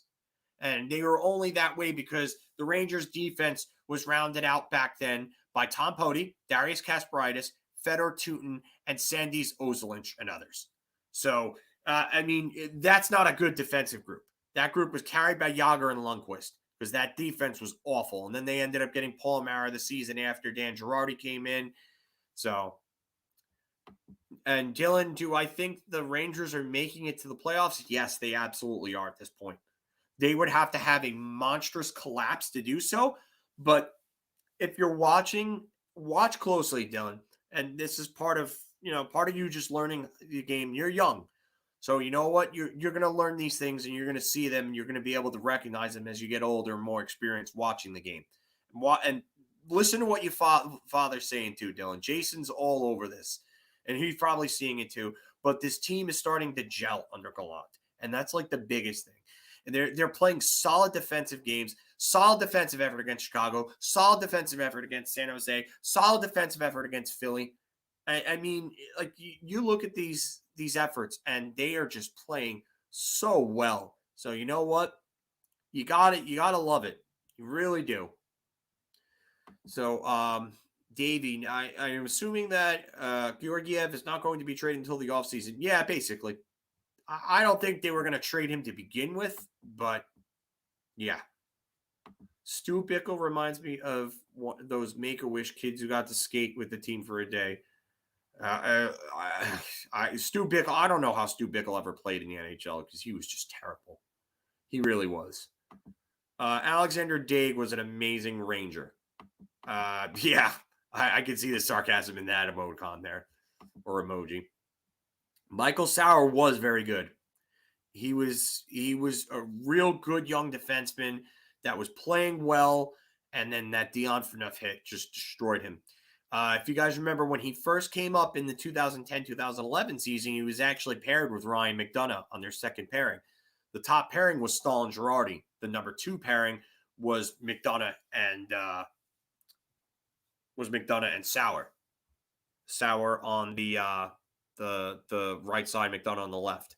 So, yeah, and it's a sad story. He was a player. He was a good player. He was. And Dan Blackburn, yeah, John, that's another name from the past from the Rangers, but I don't even think he was bad. He wouldn't be on my list of worst Rangers.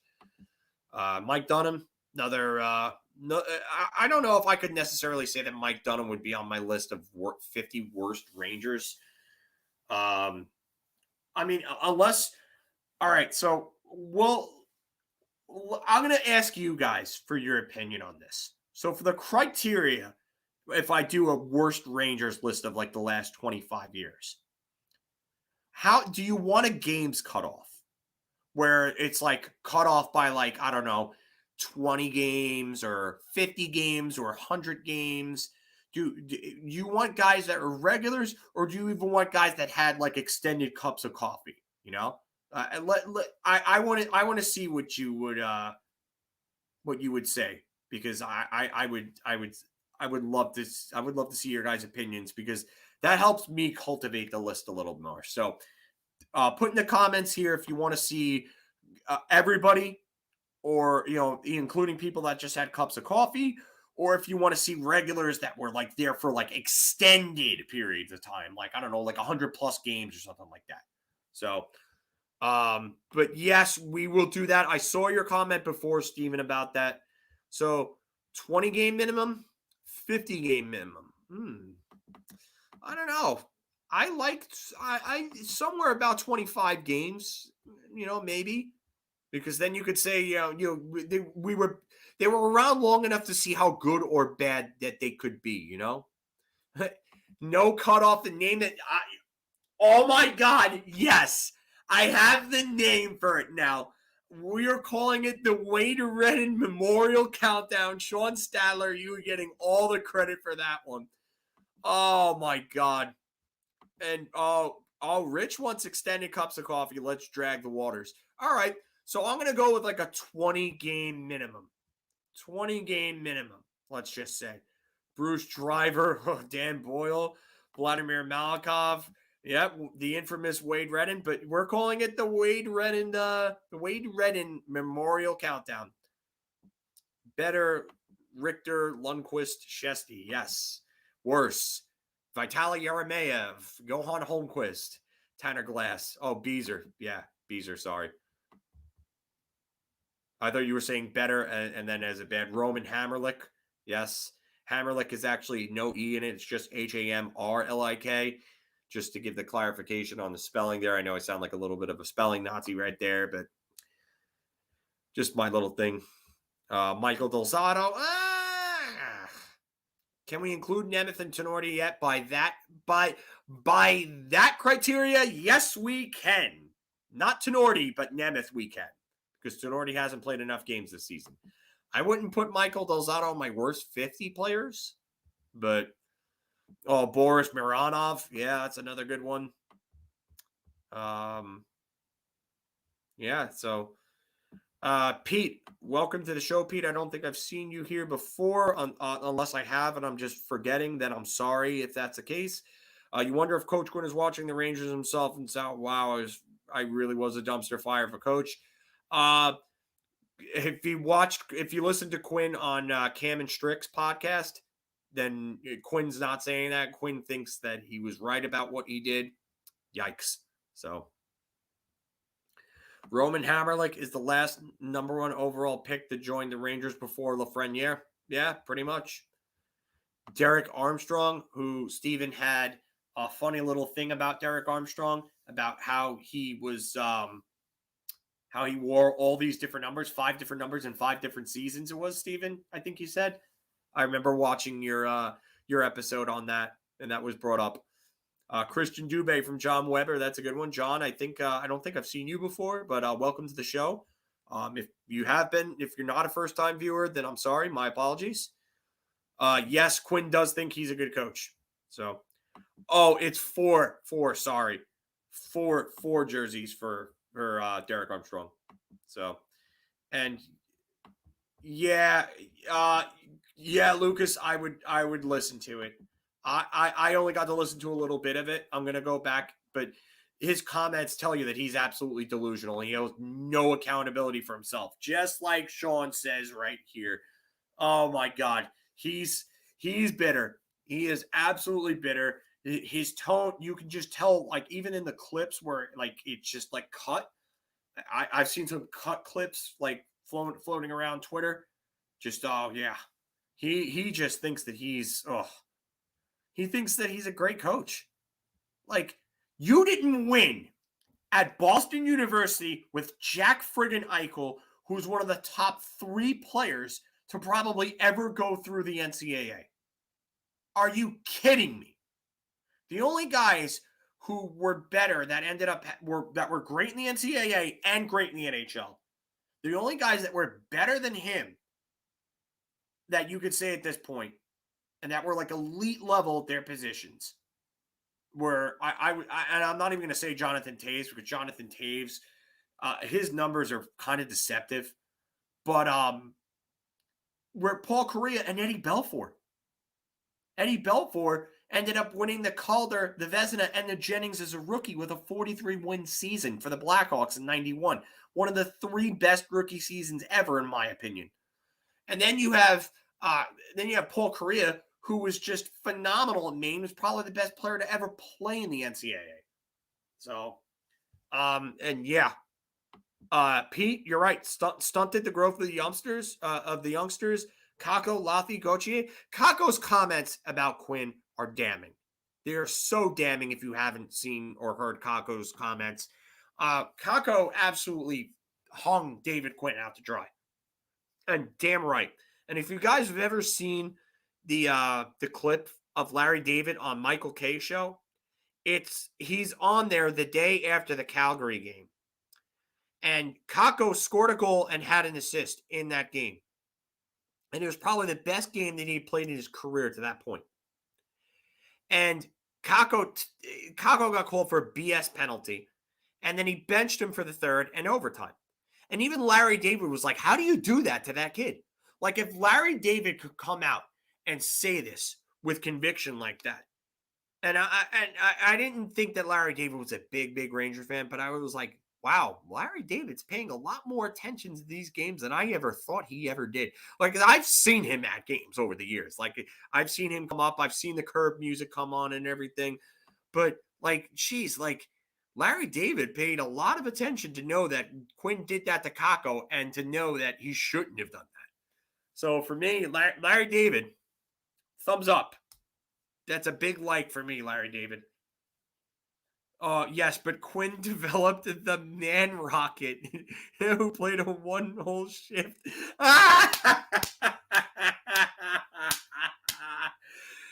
Oh, Brett Howden, man rocket extraordinaire. My God. What a terrible player. And just Quinn just played him to no end. It's like 80 with Tanner Glass. Like, why are you playing this guy that much? And Steven basically what he said is, why are you benching him? He knows he made a mistake. He's learning from that already. Benching him isn't making any difference. And he's right.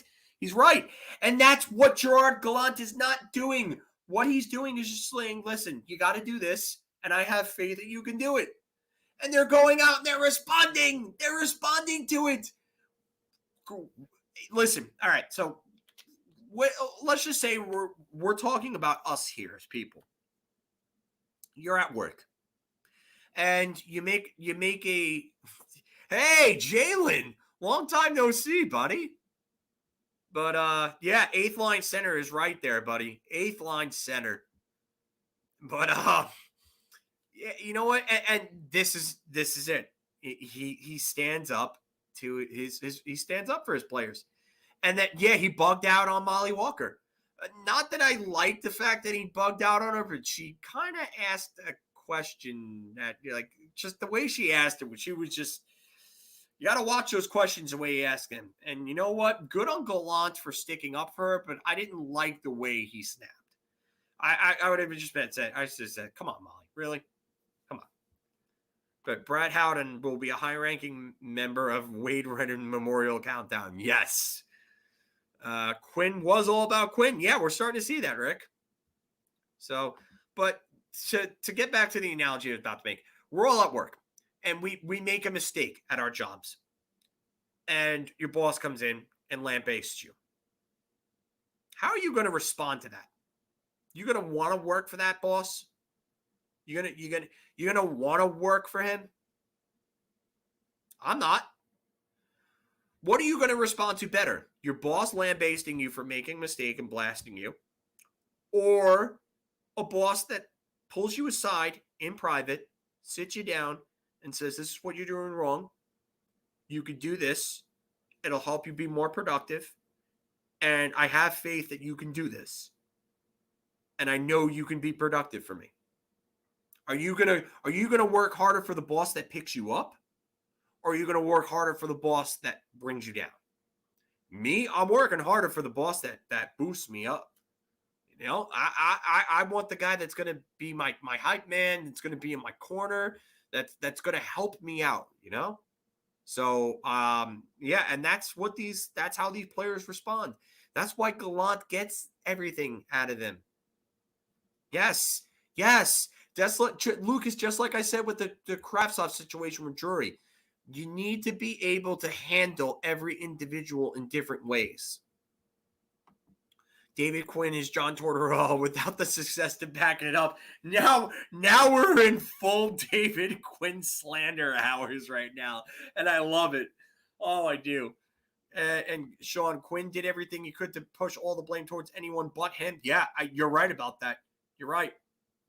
I do want Paul Hayden as my advocate, so you're also right about that. Lucas, problem with Quinn is he was a one-size-fits-all approach for kids and then a different strategy for the veterans. You're absolutely 150% right about that. And you can't do that with kids because they're all different. And no, blasting them does not help. No, you don't blast them. You don't. That does not help. Yelling. Why do you think John Tortorella wears out his welcome everywhere he goes? Because he just blasts players and they get tired of it and they eventually tune him out. It doesn't work. Mike Keenan, same shit. Davey, you're right about this. Tortorella's press conferences were a ton of fun. But, I mean, and that part you miss. But guys tune him out. And, Kevin, this is it. Gerard Gallant is a player's coach. He protects the players. Jason, you were right about that. It was getting over and over again from the same people, the same questions. And they were getting tired of it. So, I guess Turk just had enough after that game. I guess it's official that the Nucks have hired Bruce Boudreau to place Travis Green. More possible moves incoming. Well, Quinn can now go from coach to GM in Vancouver. I don't think Quinn's going anywhere near Vancouver. So, but yeah, I really don't think that. Yeah, exactly, Lucas. You don't blast, and there's a criticism, but there's a way to do it. Gaborik ran Torts out of town, Dave. He ran Torts out of town. I'm sorry. I'm tired, obviously. Torts ran Gaborik out of town. Wow, what am I saying here? What's going on in your head there, Phil? But yeah, Torts ran Gaborik out of town. Torts ran Avery out of town. Torts' problem is the fact that not everybody responds to what he did to Vinny Lecavalier the way that Vinny Lecavalier did. He called out Vinny Lecavalier publicly. Not everybody responds to that, and you could say that that's soft, but yes, not everybody responds to the arm around the shoulder, but you don't blast them either. You don't have to put the arm around the shoulder. What you can do is just pull them aside and say straight up, I want more from you. I want more, and I know you can give me more. And until you give me more, I'm not going to give you more. So, and Dylan, yeah, Gallant for Jack Adams is right. You're absolutely right. And you should never blast your players in front of everybody else. And that's what Chris Drury did to Vitaly Kravtsov. And that's why I had a problem with Chris Drury. So, Keenan would execute a player if he could get away with it. Madman. Yeah, he would. He was the one who told Larry Brooks to go put that thing in the post about that they were going to supposedly trade Leach for Chelios in 94. Just remember that. That shows you the type of madman Keenan was. We should have Dolan hire John Tortorella as head of communications for press conferences. I like that idea, Davey.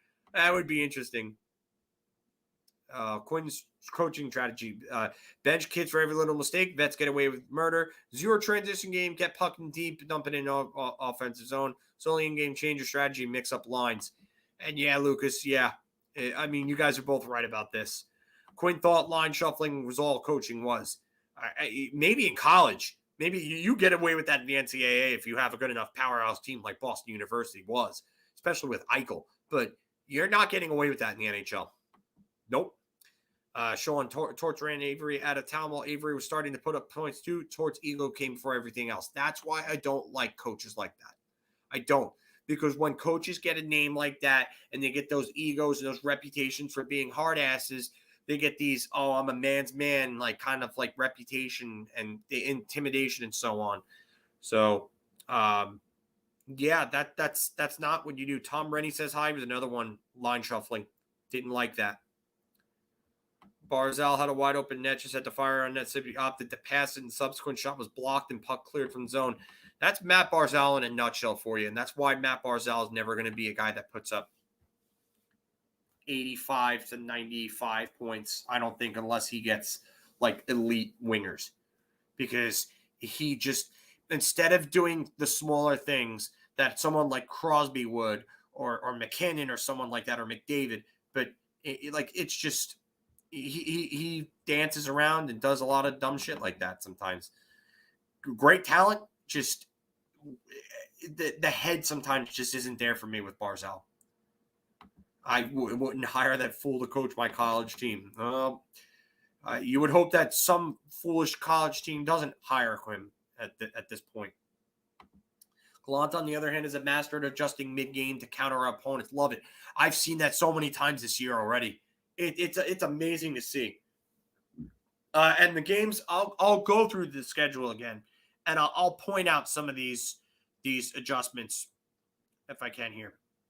So hold on a second. I'm going to go back to the schedule because I could think of some games where he really pulled out the adjustments. Okay, so the Florida game was the last game that I thought that they lucked out on.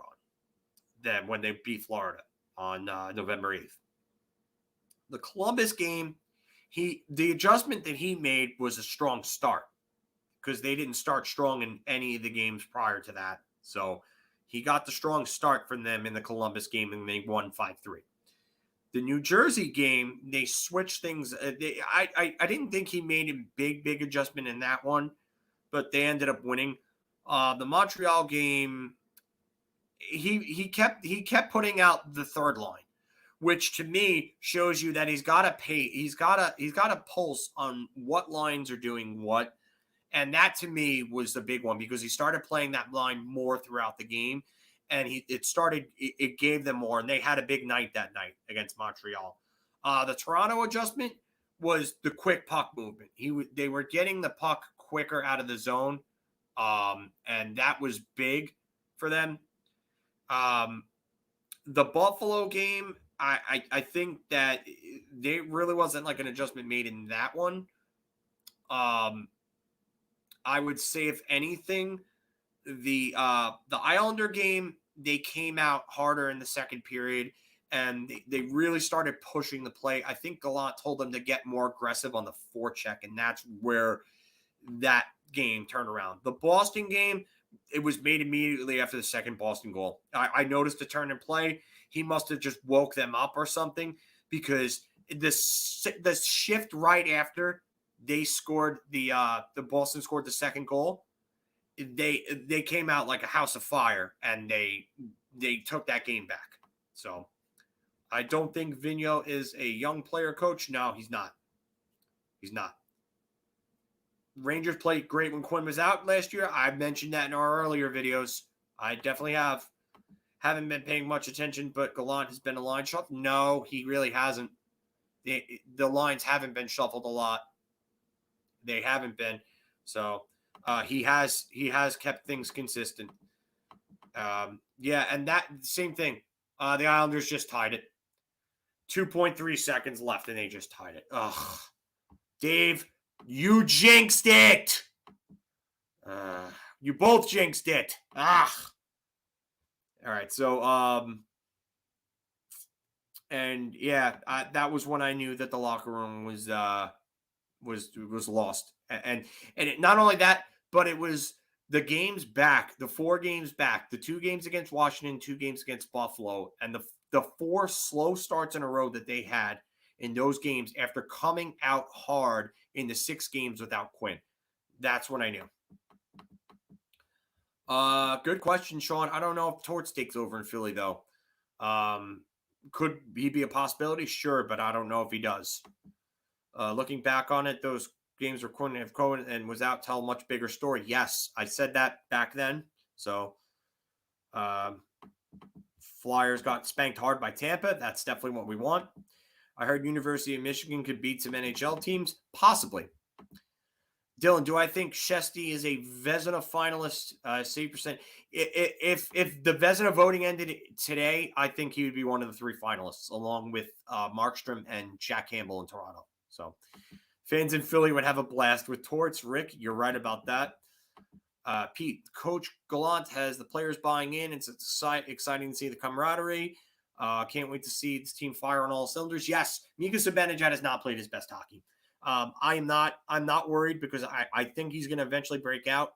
So I think that it's going to happen. So, Sean, you think Vigneault is fired tonight? Wow. Okay. That's interesting. So, but Pete, yeah, you're right. They've bought in.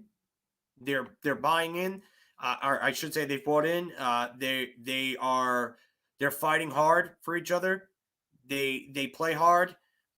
They've bought into what Gallant said. They've adjusted finally to his system. So I think it's great.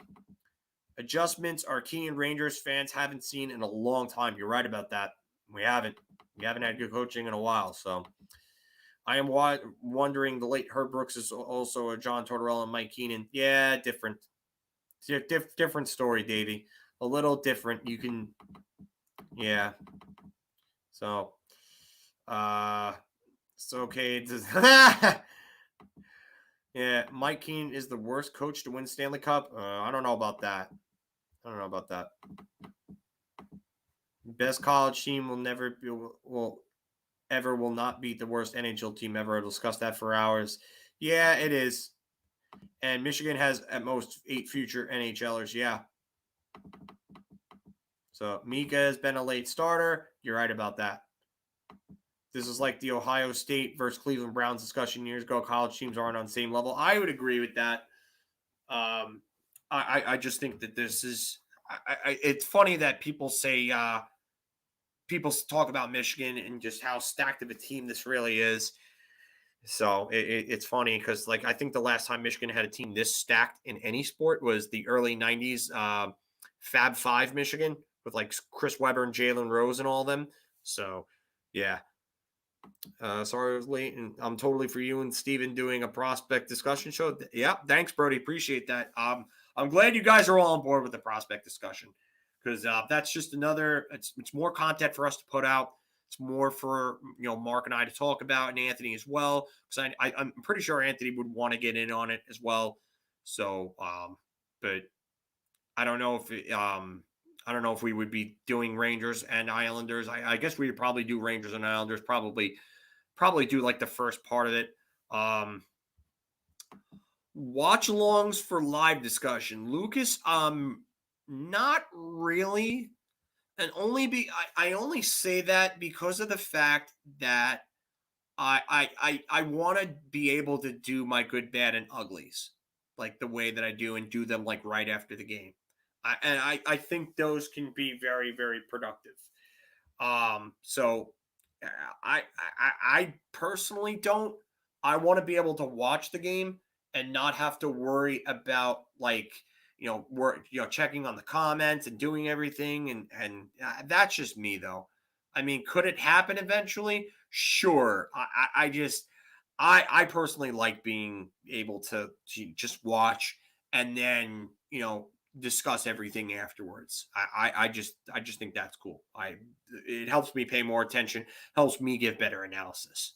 So Rich, Mika is not shooting as much as he should. You're definitely right about that. The Islanders almost just lost the game right there. Oh, if that pass would have connected. You're right. I think that's part of it. I think the confidence is kind of just down on him a little bit right now, Rich, and that's part of why.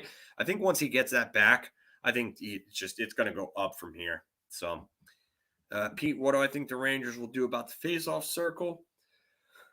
Oh, sorry. Excuse me. But I think that you got to bring in somebody to help work on them. Maybe they could go get I don't even know if you go get a face-off guy because Kevin Rooney's not a terrible face-off guy.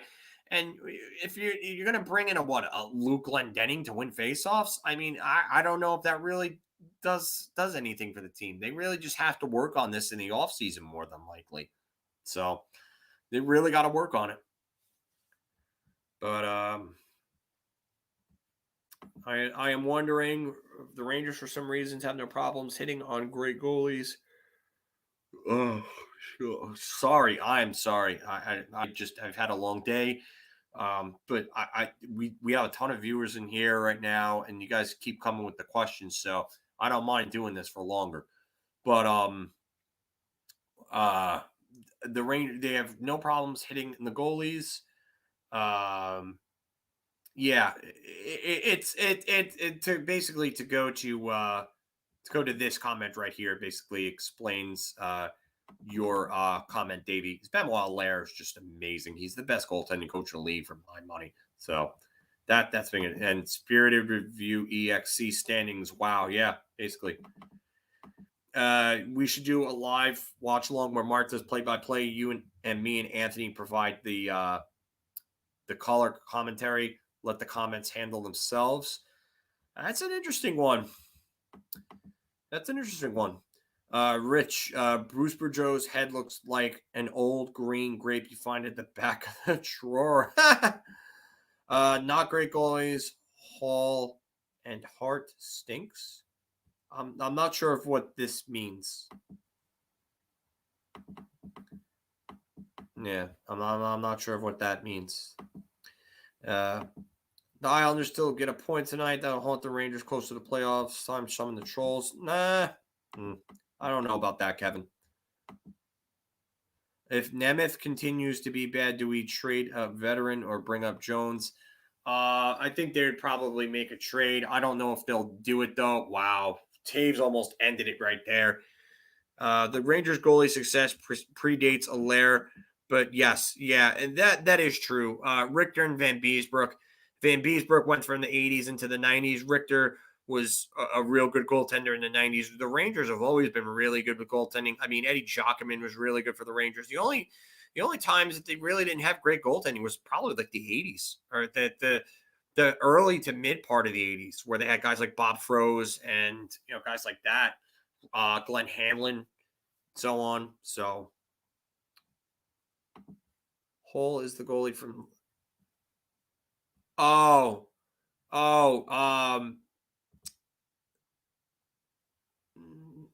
the goalie from last night. Hall? We didn't play Hall. What wasn't it? Fleury in that last night? Who played? Who played in net? Hold on. Box.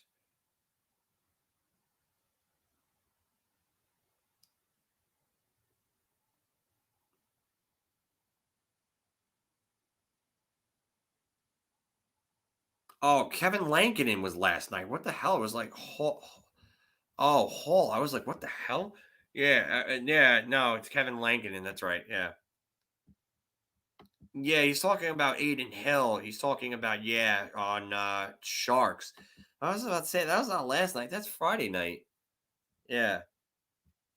I'm sorry. I'm getting confused here. I mean, part of that is also just me being a little tired, but I was about to say Lankinen was last night. I was like, why? I started getting confused for a second. I was like, what, Hall? I was like, what the hell? No, Aiden Hill played really good against the Rangers. Lankinen was good too. I don't think Lankinen was bad at all. I think Lankinen played very well. I think Chicago actually played well. It's just they literally they just outplayed them. And I think the second line just Panarin just had a night of nights, because none of the other lines got really any offense going there really. So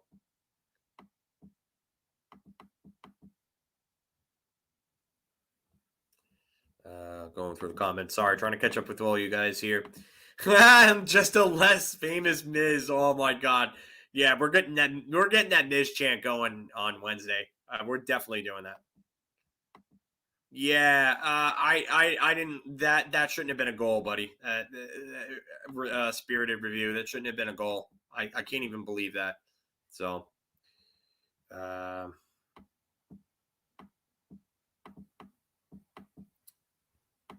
and then Daniel, do you think what's going on, Daniel?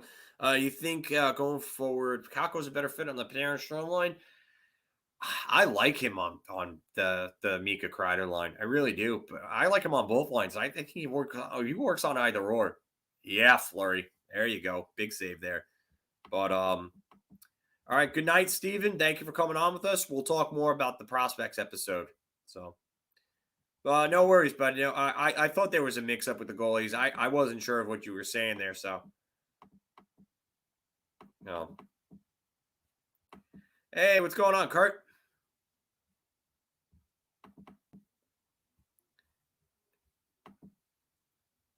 Oh, wow. What a move by Taves. And you just got stopped. Yeah. Everyone in my community was cussing the refs out. Yeah, pretty much. I think, I agree with this, Lucas.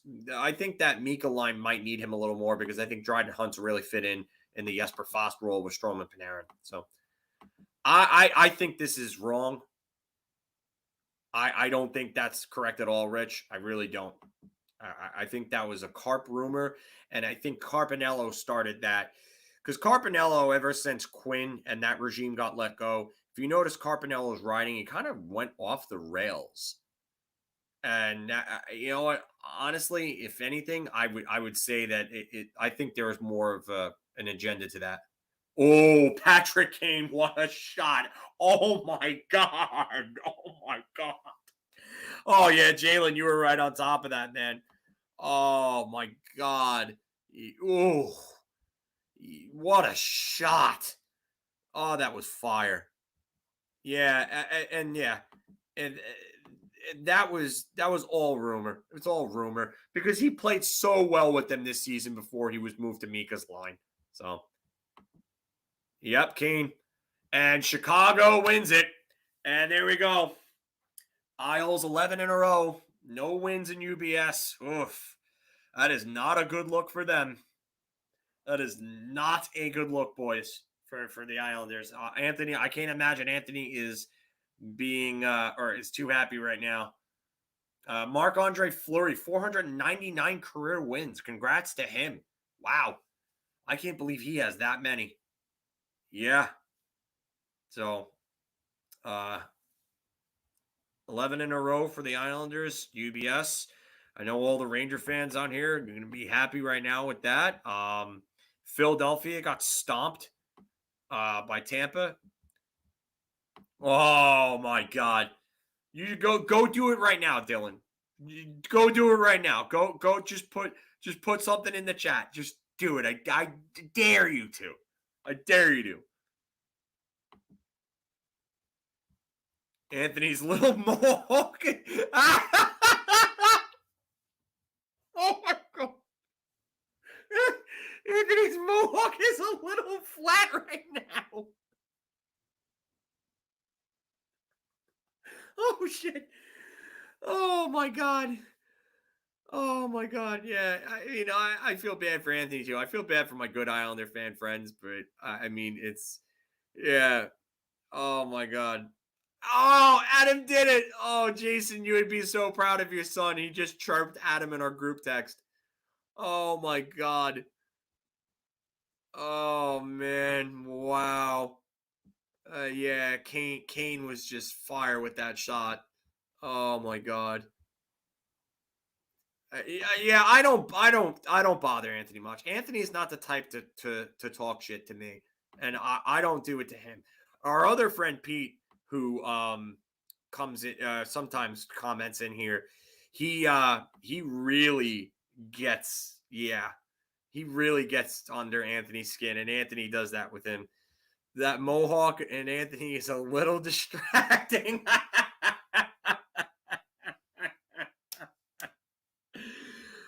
Oh man.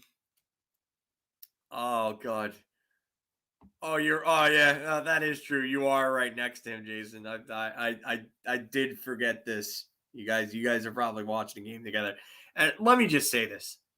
I love that the two of you watch the games together. Father and son, both goalies.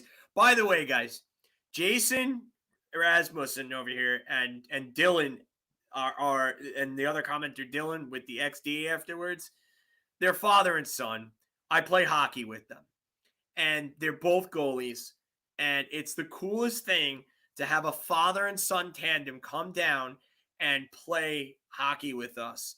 Not only that, but to know that they watch the games together is just fucking awesome. Fucking awesome. Love it. I absolutely love it. I really do. So, oh my god, I'm gonna text Anthony and tell him that the mohawk is literally the topic of conversation right now. Oh my god, is literally the topic of conversation. Oh my god.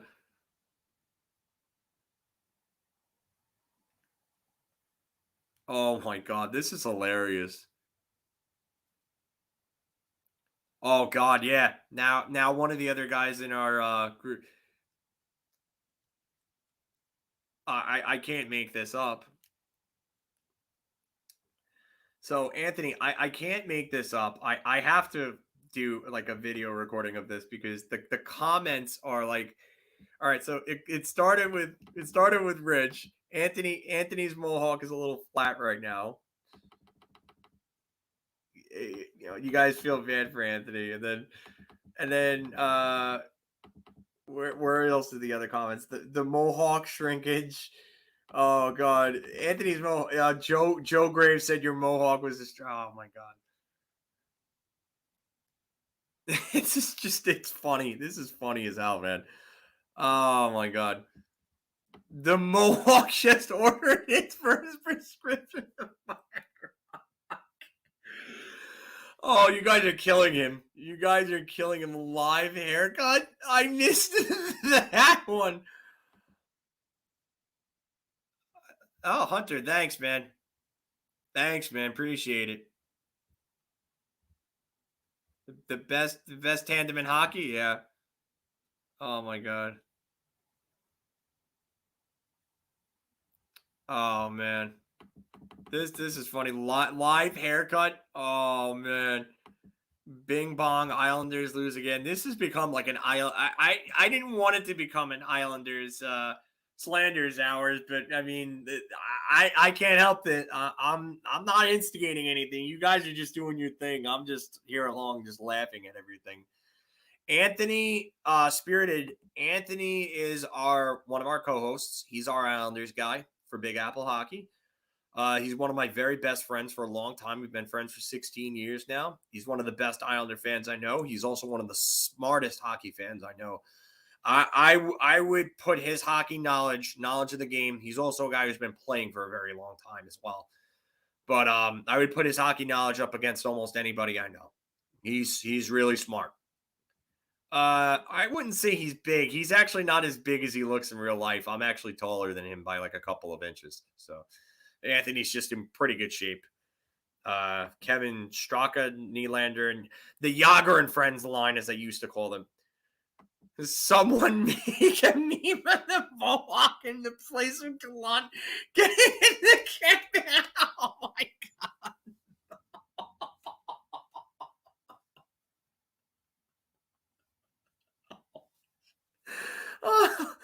Oh my god.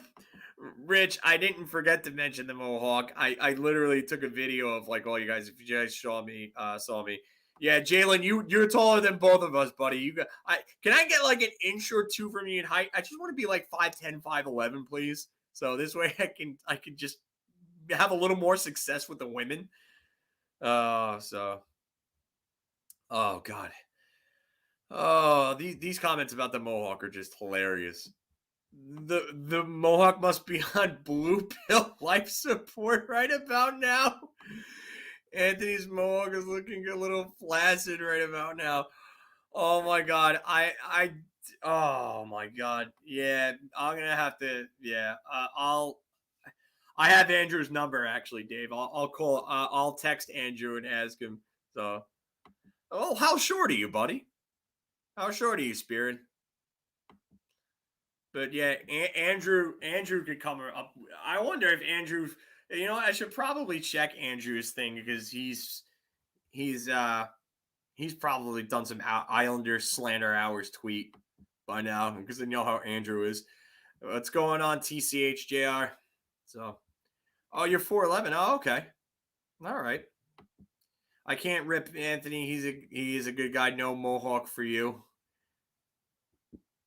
Yeah, Adam is not saying anything in that chat right now, Dylan. He is silent. Oh man. Yeah, we give them a pat on the back. I don't hate on the Mets. I can't stand the Met Sox fans, as I call them. The ones that root for the Boston Red Sox over the Yankees and root for everybody that's playing against the Yankees. It's just, I don't get it. I really don't. Time to fire Lou and hire Jim Benning. It's what the Islanders need and deserve. Oh my God. I didn't know this was going to turn into Islander slander hours, like I said, but you guys are on it tonight, man. Oh my God. Pocket-sized little girl, but I can talk hockey. Like, oh, I'm sorry. I assumed you were a guy. I am so sorry. I did not know. My apologies. Met Sox fans are dicks. Yes. My right nut is one of those guys. He is a Met Sox fan, and he can be a dick when he wants to be. So I gave Adam some heat for leaving early today. Chirp him. Oh my God, chirp him. Yeah, and you know it, Dave. You know you're one of those dicks. So you're one of my best friends. I love you like a brother, but you are one of those dicks, man. Oh, yeah. Anthony knows that. He's probably gonna get his revenge though. He will. So. Yeah, that's got to be rough for you. You know, when you wear a Yankees hat in New England in public and you're oh my God, I can't imagine the heat you get wearing that. You are a brave soul. I will tip my cap to you for that.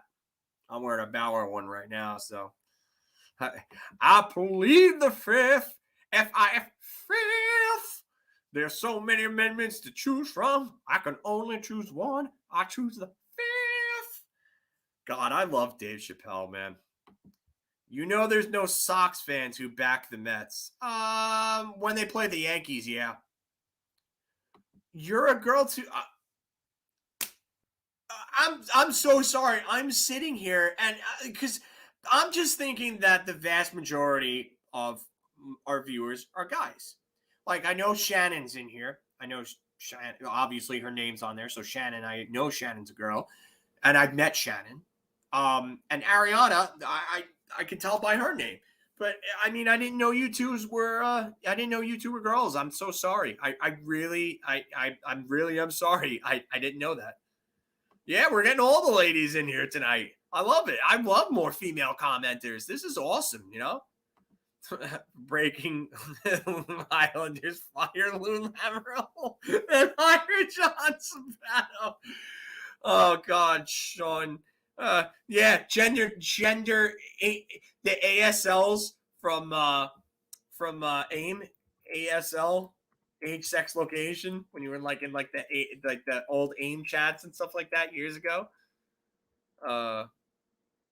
Gender neutral, okay. Yeah, yeah, I mean, I know there's female hockey fans. I just didn't know that we had them. Like, I knew we had a few that come in here, but it's good. Like, I love it. You know what? Honestly, I would take on more girlfriends that friggin' loved hockey. No, there's only a few of my actual girlfriends who love hockey. So, like, for me, I'm all about that. That's cool. As long as Anthony. Oh my God. Diane. Okay, so I like that. Diane, that works. That works for me. I do like it. Where is Mark? Mark is not here. I believe he's at work. He's at work. Let's go, Islanders. Oof. Rough night for you, bud. Rough night for you, man. I enjoy long walks on the beach. You know, and women do love hockey. I can't seem to find the women that love hockey. But I'm glad that you're here. I'm glad that there's female viewers on the channel and that come in and comment and get in on the discussion. I think it's awesome. It's awesome. Not all women love hockey. Jason probably has experience there, but yeah, I had I hate that. There's no. You're an asshole, Sean.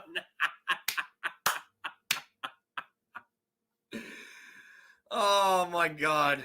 Oh jeez. Oh, and yeah, you should never have a beer dumped on you for a jersey. I don't know. We're not booing TCH. We're not booing him. Leave him alone. Leave him alone.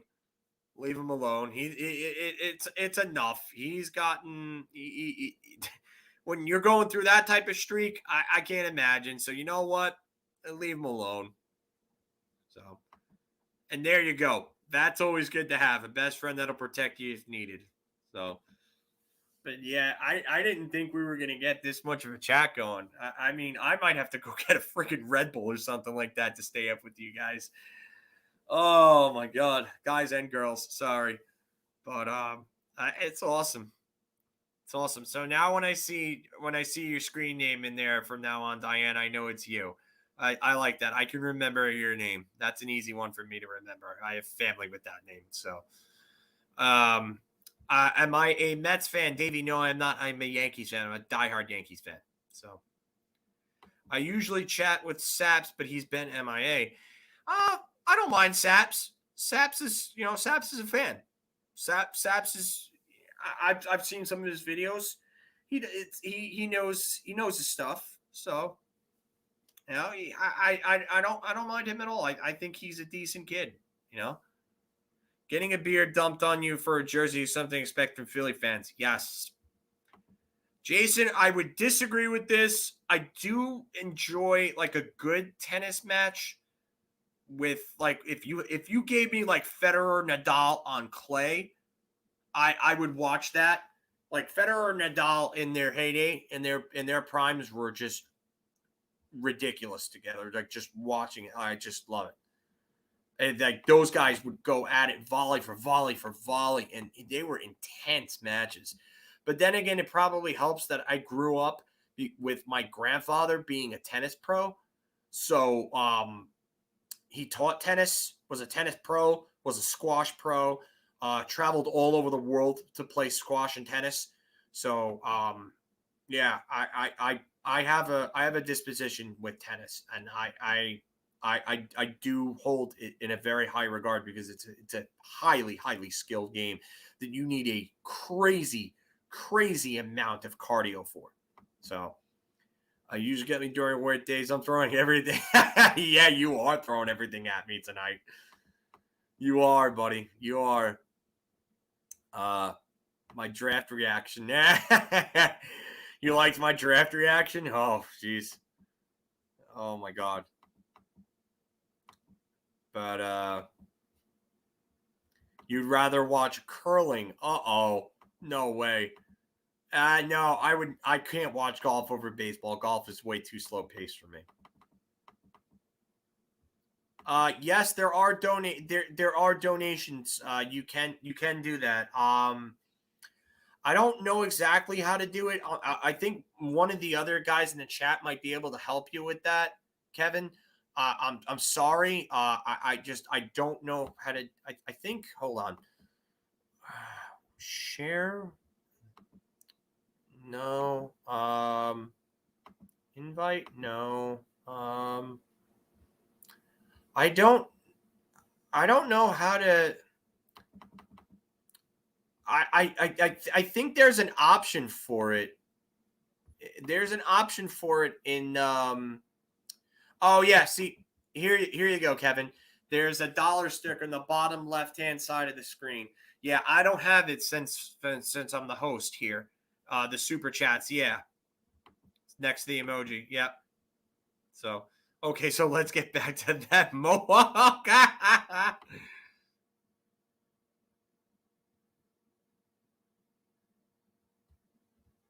I don't want Google getting your money. I don't blame you.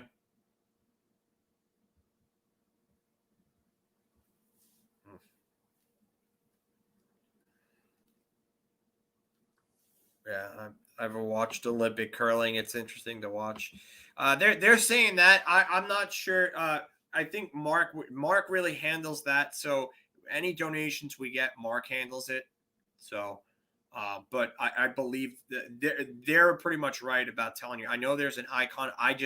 Because I'm on StreamYard on my laptop, so I can't really. I don't have that option since I'm host. So. Lucas again. Thank you, Lucas. Islanders slander hours.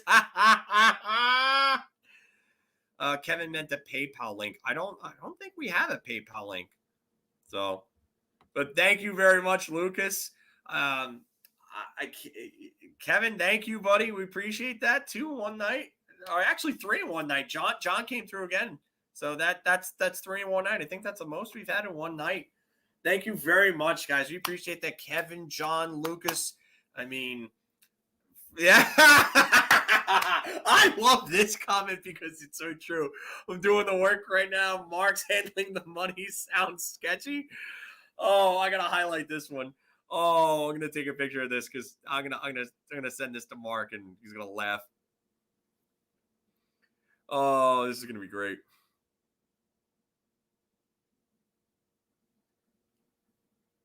Oh my God. That last comment from Rich.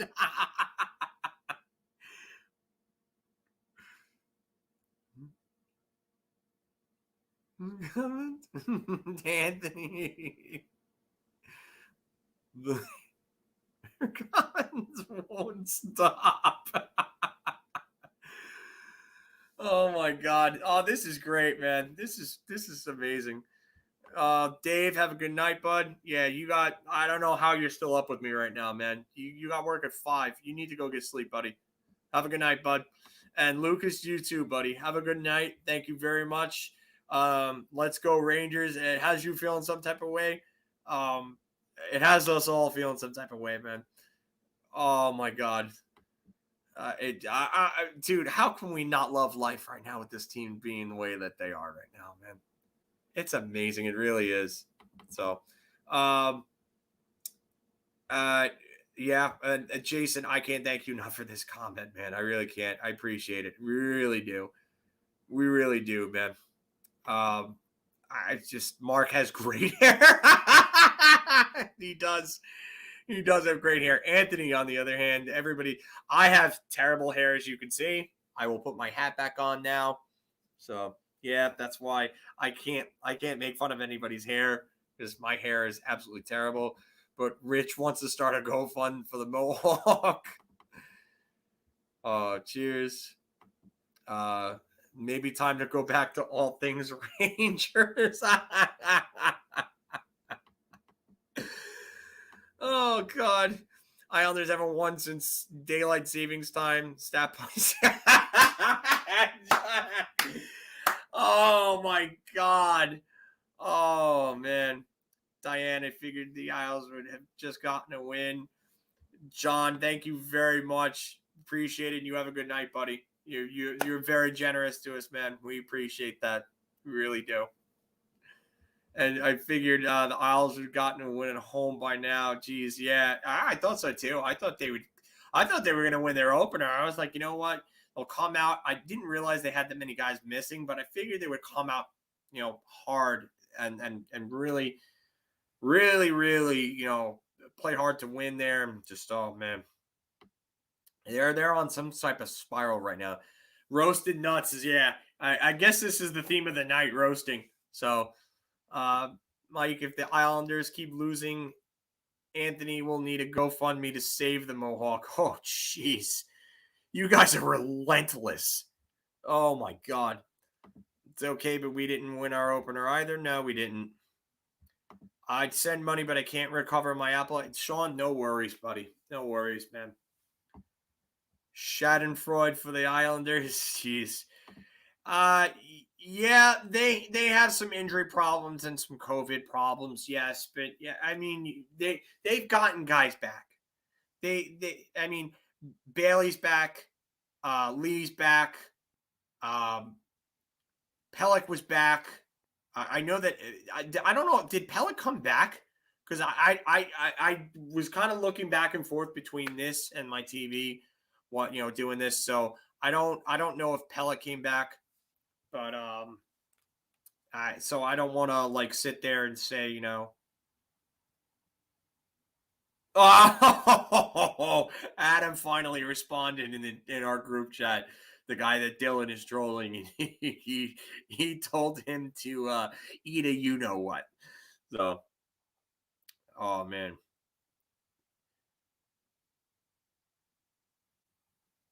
Oh God. Yeah. The Islanders they're going to eventually rebound. The only problem is with the Islanders, and this is not even me bashing or anything like that. This is serious talk. I'm just going to call it how I see it. That was what they're 20. I feel bad donating when Mark's not here because his jealousy will force him to keep putting on his.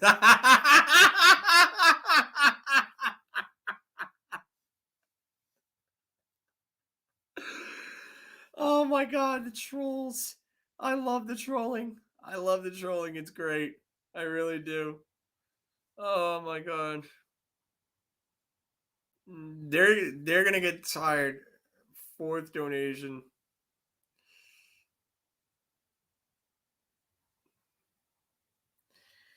Oh, Big Lou just put out a hit to get the Mohawk whacked. The Hawk sleeps with the barbershop floor. Oh my God.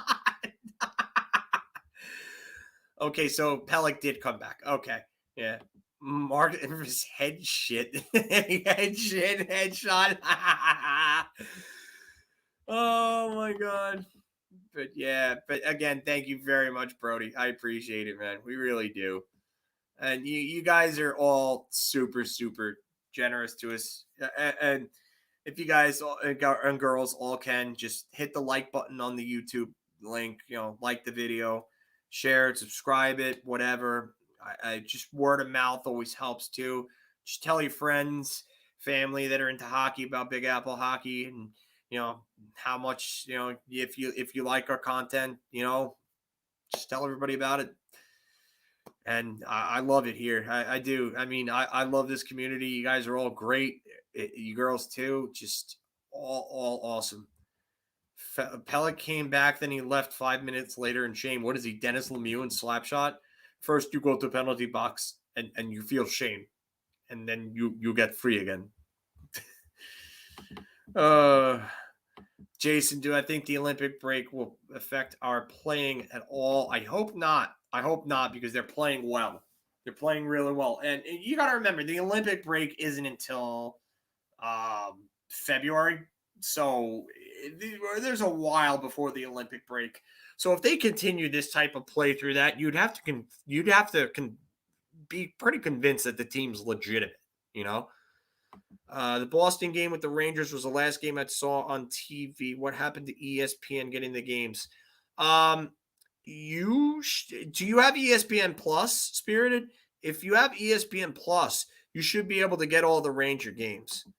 If not, I would suggest getting Center Ice. It's only $60 for the season. It's really not much. And you'll get every Ranger game from there on out, every out-of-market Ranger game. If they play the Bruins again, then you're not going to get it because you're in New England and that's the Bruins market. So you'd probably have to watch that on NESN then. And I feel bad because NESN, Jack Edwards and Andy Brickley are two of the biggest homers in all of sports. I can't stand watching their telecasts. I will watch whatever other telecast is out there, but Edwards and Brickley are just an atrocity to listen to them on a broadcast. Brody, Mark forces them to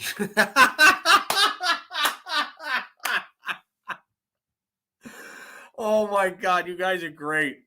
If Mohawks had ears, they'd all be deaf from all the ringing. Oh my God. Jason, thank you very much for this.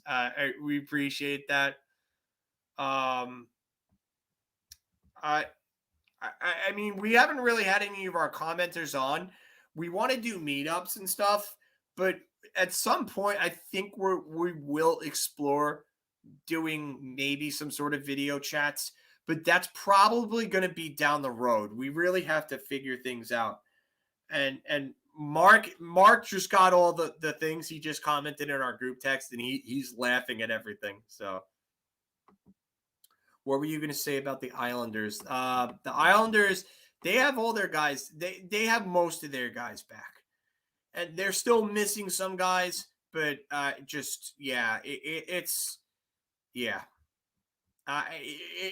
it still doesn't help them.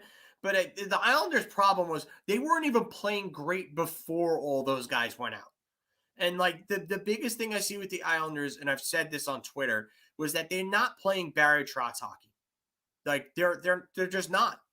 They weren't. They were letting up lots of high danger chances, and that was something he hadn't seen previously under Barry Trotz. So yeah, that's the thing for me, Diane. I think that they're I think it's not just the personnel issues and having players out with them.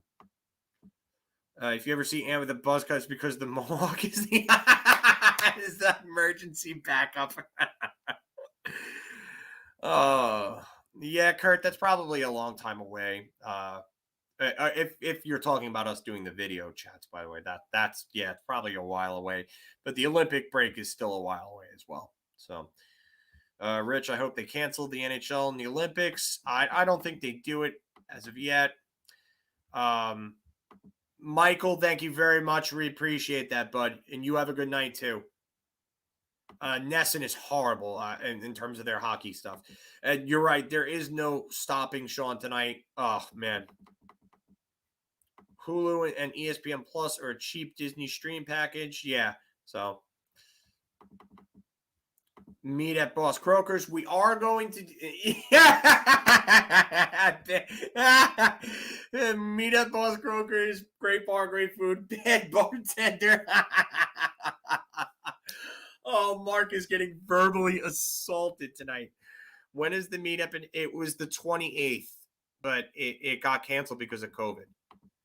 Boss Croakers is awesome. The bartender's a bit of a dick, though. Everybody is going to expect Philip to turn heel, but it's definitely going to be Mark turning on the group, especially when he finds out how many ladies and super chats Philip gets. Oh my God, I'm loving this. What's my take on Georgiev's situation? I think he's playing well right now. He needs time to be consistent. And you know what? I feel bad for him in a way because there are games where he's definitely been hung out to dry. Like the Edmonton game, he was absolutely hung out to dry. The Buffalo game, he didn't help his cause. They've been playing better by then, and he didn't help his cause against Buffalo. But they also played down to Buffalo. And that was the last game where I think I really saw them play down to their competition. So good. I think they've gotten the message since. So able to watch NHL games on NHL webcast.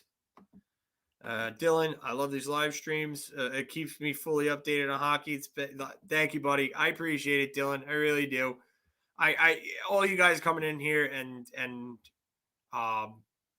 telling me that that you guys love the content and stuff like that. It means a lot because we're just trying to put out something good. We're just trying to be ourselves as well. So we try to border a line between having a format and being something organized, but also being something fun, real, and authentic. It's not easy. I will tell you that, but you guys and girls are all making it easier. So, Diane, do I think they tuned Trotz out? No, I just think it's a combination of things. I think they're just in a really bad slump. I don't think they've played their best hockey. If they've tuned Barry Trotz out, that's probably the worst thing that could happen to that franchise because you're going to lose one hell of a coach, and that team's going to go back to the way that they were before Barry Trotz and with Doug Weight, because they had a lot of this personnel that were on that team were there with Weight. So you don't want that. You're going to need somebody that's going to go and give you a winning coach, a winning mentality, and is not going to take shit from them in the locker room. And Barry Trotz is that guy. But, if they tuned him out, that's bad. That is probably the worst thing that could happen for the Islanders. So, and Mark should go back to Ruby Tuesday as soon. But, yeah. Phil better not do interviews with Mark next to a barbershop window. I promise we will not do any videos. And Rich, was that you that just gave it the donation before? Oh, I didn't. Did I see it? Did I miss that? Did I really just miss Rich giving a donation? I'm sorry. Oh, geez. I'm sorry, Rich. Have a good night, buddy. I just saw that. And you know what? I mean, if someone can remind me the next episode just to thank Rich, you know what? I'll remember to thank Rich. I'll remember to thank Rich because that's awesome. Thank you so much, Rich. If you go back and watch the rest of this stream, but I'm sorry, I got a little caught up with the comments. Davey, I can't watch hockey on ESPN because I don't have a cable provider. I don't think you don't need a cable provider to watch ESPN Plus. It's a streaming service, bud. You just go get an Amazon, go get a Fire Stick. And you can, that's how I have ESPN Plus on Fire Stick. You pay for it. Diane, yes, once Georgie gets more playing time, he'll get hot again. I think we're seeing that right now, Diane. I really think we are. Spirited, none of his losses in this. I would disagree. I would disagree with that, Spirited. I think that it's I think that there are times where it is his fault. I think the Edmonton loss was really a big part of that was his fault. I think another big part of it was the team falling apart. I think another big part of it was Trouba and Miller just having a downright awful game against Edmonton. So, Sean, it's usually the patron telling his problem to the bartender at Boss Croakers. The bartender constantly complains.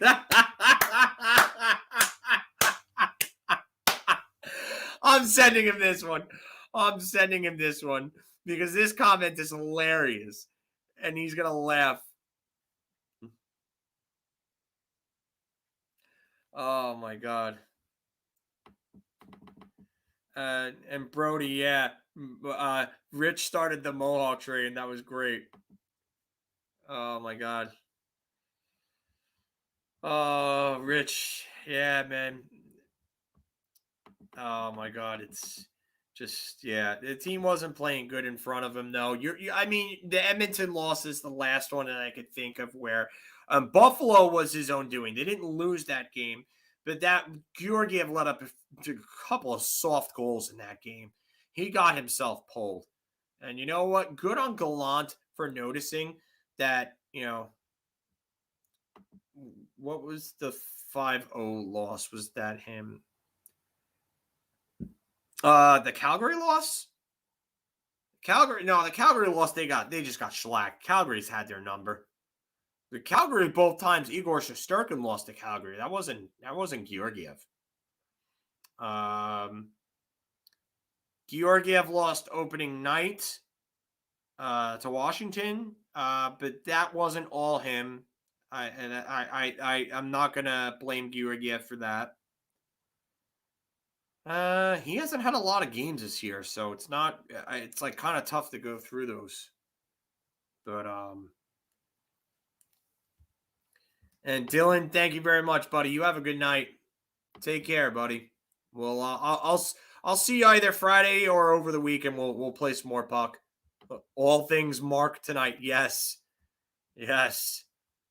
So love it, father and son. Right there. You got to love it. Let's go Rangers is right, Jason. Let's go Rangers is right. It's so cool, though, to just watch a friggin' awesome father-son relationship like that. Just that's the dream, man.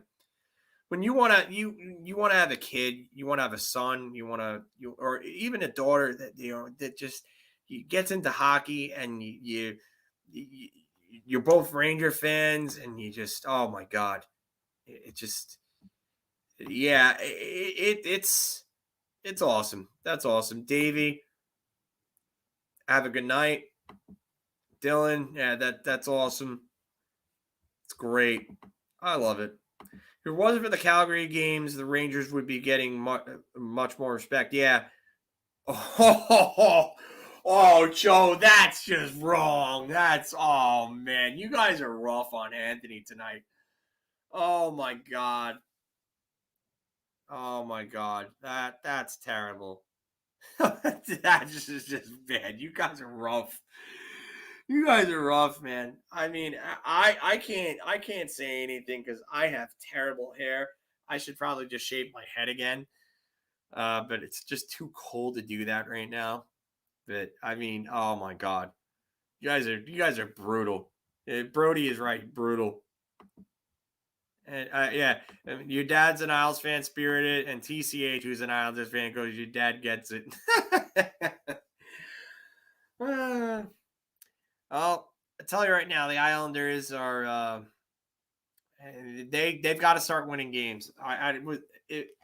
Was that their 20th game, TCH? Because I'm checking the standings. I'm not sure if yeah, it's Sean. All right. Yeah, now we're giving Anthony a little slack there. Thanks, Sean. Let's not totally kill Anthony here. Oh, Mark saw that comment that I told you about that I sent him, Sean, by the way, the patron comment. I sent him a screenshot of that, and he laughed at that comment. But yeah, if they don't turn it, and Mike's right about this. If they don't turn it around, by the way, guys, I'm going to go, and girls, I'm going to go another 10 minutes. I'm going to cut it off at 11. Getting a little late. Viewer count's going down. But if the Islanders don't turn it around this month, they are done. They're done at that point.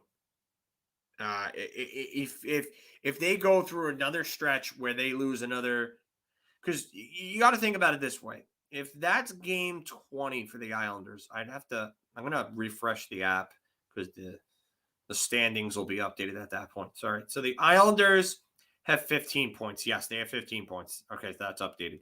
That's your 20th game. They are 12 back of the last wild card spot right now. Pittsburgh's they're not going to fall off like that. Detroit could possibly fall off. I don't know if Detroit's legitimate, but you got to worry about Boston. You got to worry about Philly improving. Buffalo, Buffalo's going to fade. Montreal's not going to be a problem. They're going to eventually be in the Islanders' rear view. So is Ottawa. Ottawa's going to just stay in the rear view. But the Islanders right now, looking at the standings, if they do not start to make up some significant ground on the teams ahead of them really soon, I would say by the end of December, beginning of January, oh man, this division is tough. And I know that everybody talks about St. Louis. Now, St. Louis was they were the last place in January, in last place in the NHL in January, won the cup. You know how rare that is to do that? And I'm not saying that the Islanders couldn't make the playoffs after being last in January, but St. Louis also did that in a different division. You look at St. Louis's division. Back in 2019 in the Central, Chicago was bad. Arizona was bad. Dallas was good. They made it to the Western Conference Finals, where they lost to St. Louis. Oh no, they made it. I'm sorry, they made it to the semifinals where they lost to St. Louis. Colorado was good. Nashville was meh. Minnesota was not really that good. So they weren't a strong division. Like this division right now, the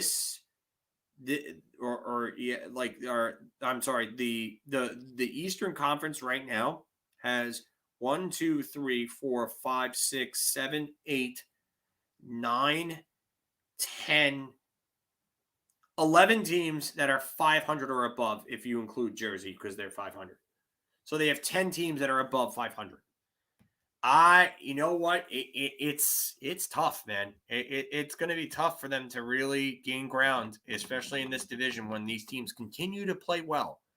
So, who misses Quinn? I don't either, Spirited. I don't. No, we don't miss him at all. So, the rest of the NHL misses Quinn. Well, anybody who faces the Rangers on that probably misses Quinn. Diane, don't miss Quinn whatsoever. He wasn't an NHL level coach. You're right about this. He wasn't. Simply wasn't. Kurt, I don't see the Islanders turning around. You know what? It's going to be tough. For them to realistically make the playoffs, Islanders are at 5 wins. They would have to win at least 40 of their next 60 games. 40 of their next 62. I would say they'd have to win 42. I'd have to say they'd have to win 45 of their next 62 games. To go 45-17 in the next 62 games, oh my God, I don't see that. Not from that team. Not from that team. Brody, or Spirited Brody, not at all. He still thinks of Panarin as a chalk. That's pretty funny, actually. With Quinn as coach, the Rangers played as flaccid as Anthony's mohawk is right now. Okay, I'm done. Oh my God. Oh my God. And Howden was on Quinn's jockstrap. Officially done now. Yeah. Quinn who? Yeah. Jason, thank you, man. Appreciate it. We'll talk during the week, and definitely let's go Rangers. And I'm looking forward to some good puck next weekend too. So, oh man, they need and Mike, you're right. They need to win about 80% of their games, and maybe even 85. So, let's go Rangers. Awesome, I'm with that. Is Q Quinn News Network? Oh, yeah. Me too, Brody. They too are my favorite father and son Ranger fans. Oh my God, I love it. I really do. They are, they're great people. And Dylan's only 14. He's been playing goalie for just under, I'd say, less than a year. And you know what? He's made some incredible strides in net. He really has, and he's a small kid too. So, he's got the odds stacked against him in net, but he learns quick, Sean, definitely. Yeah, I like that CM Filk Q Colton personality. Thank you, buddy. You have a good night. This was a real fun night, man. Hey, AZ, you're getting me a little late here. I'm about to hop off in like probably about 4 minutes. I'm hopping off at 11, so I'm sorry. But yeah, they need 80%, and the teams above them need to be 500 or less teams. Yeah, you're right. Rick, you have a good night too, Rick. Appreciate that. So, you're absolutely right, Mike. I think that you gotta they would have to play, like, I would say 850 hockey. I don't think you can. I don't think they can do that. I really don't think they can. Only at 8 o'clock on the West Coast. Yeah, only 8. Probably have some nicer weather. Where are you in California, Kev? If you're in California, I'm assuming California because you're saying West Coast. So, yeah, Colorado Wednesday night. By the way, we are not doing a Wednesday show. I know we said it during. I know I said it on the last stream on Friday, but we are doing a Thursday show because I have everything. Hey, Ryan! Yeah. Oh my God, last night's festivities were nuts, man. We're nuts. Gargano coming to AEW. Yeah, let's go. I'm all on a Johnny Gargano to AEW bandwagon.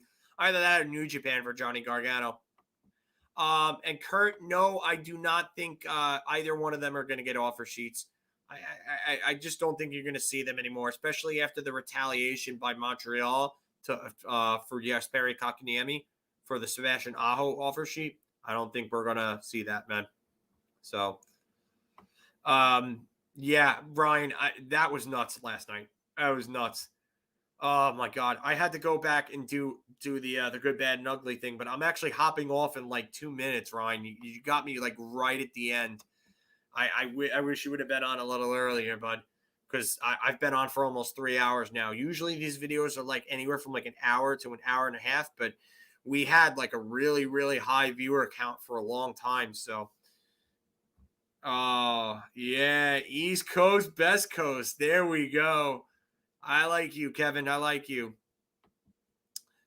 No, Spirited. He's talking. Kurt is talking about an offer sheet, not a trade. So, but I don't think you're going to see offer sheets anymore.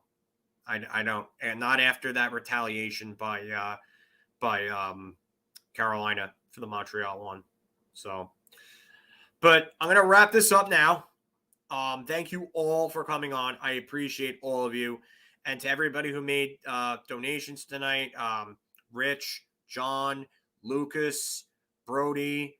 I mean, if I'm missing somebody, I'm sorry on that. But yeah, we'll meet up at AEW, right? Definitely. And Joe, thank you. Bill, thank you too. Strom, yes, he's gonna get re-signed. Easy, I can see it. He will. TCH, good night, buddy. Let's go Rangers. Had to get you on it. Cheers, Kurt. Good night, Spirited. But we're doing a Thursday show. Thursday afternoon will be our show, not Wednesday this week. So Thursday, because I'm going to be at AEW. Mark is not going to be available either because he's going to be at the Ranger game. So he's not going to be available, and we're all going to do a Thursday show, all three of us. So to everybody, let's go Rangers, and good night from Big Apple Hockey. Love you all. Thank you very much. Appreciate it.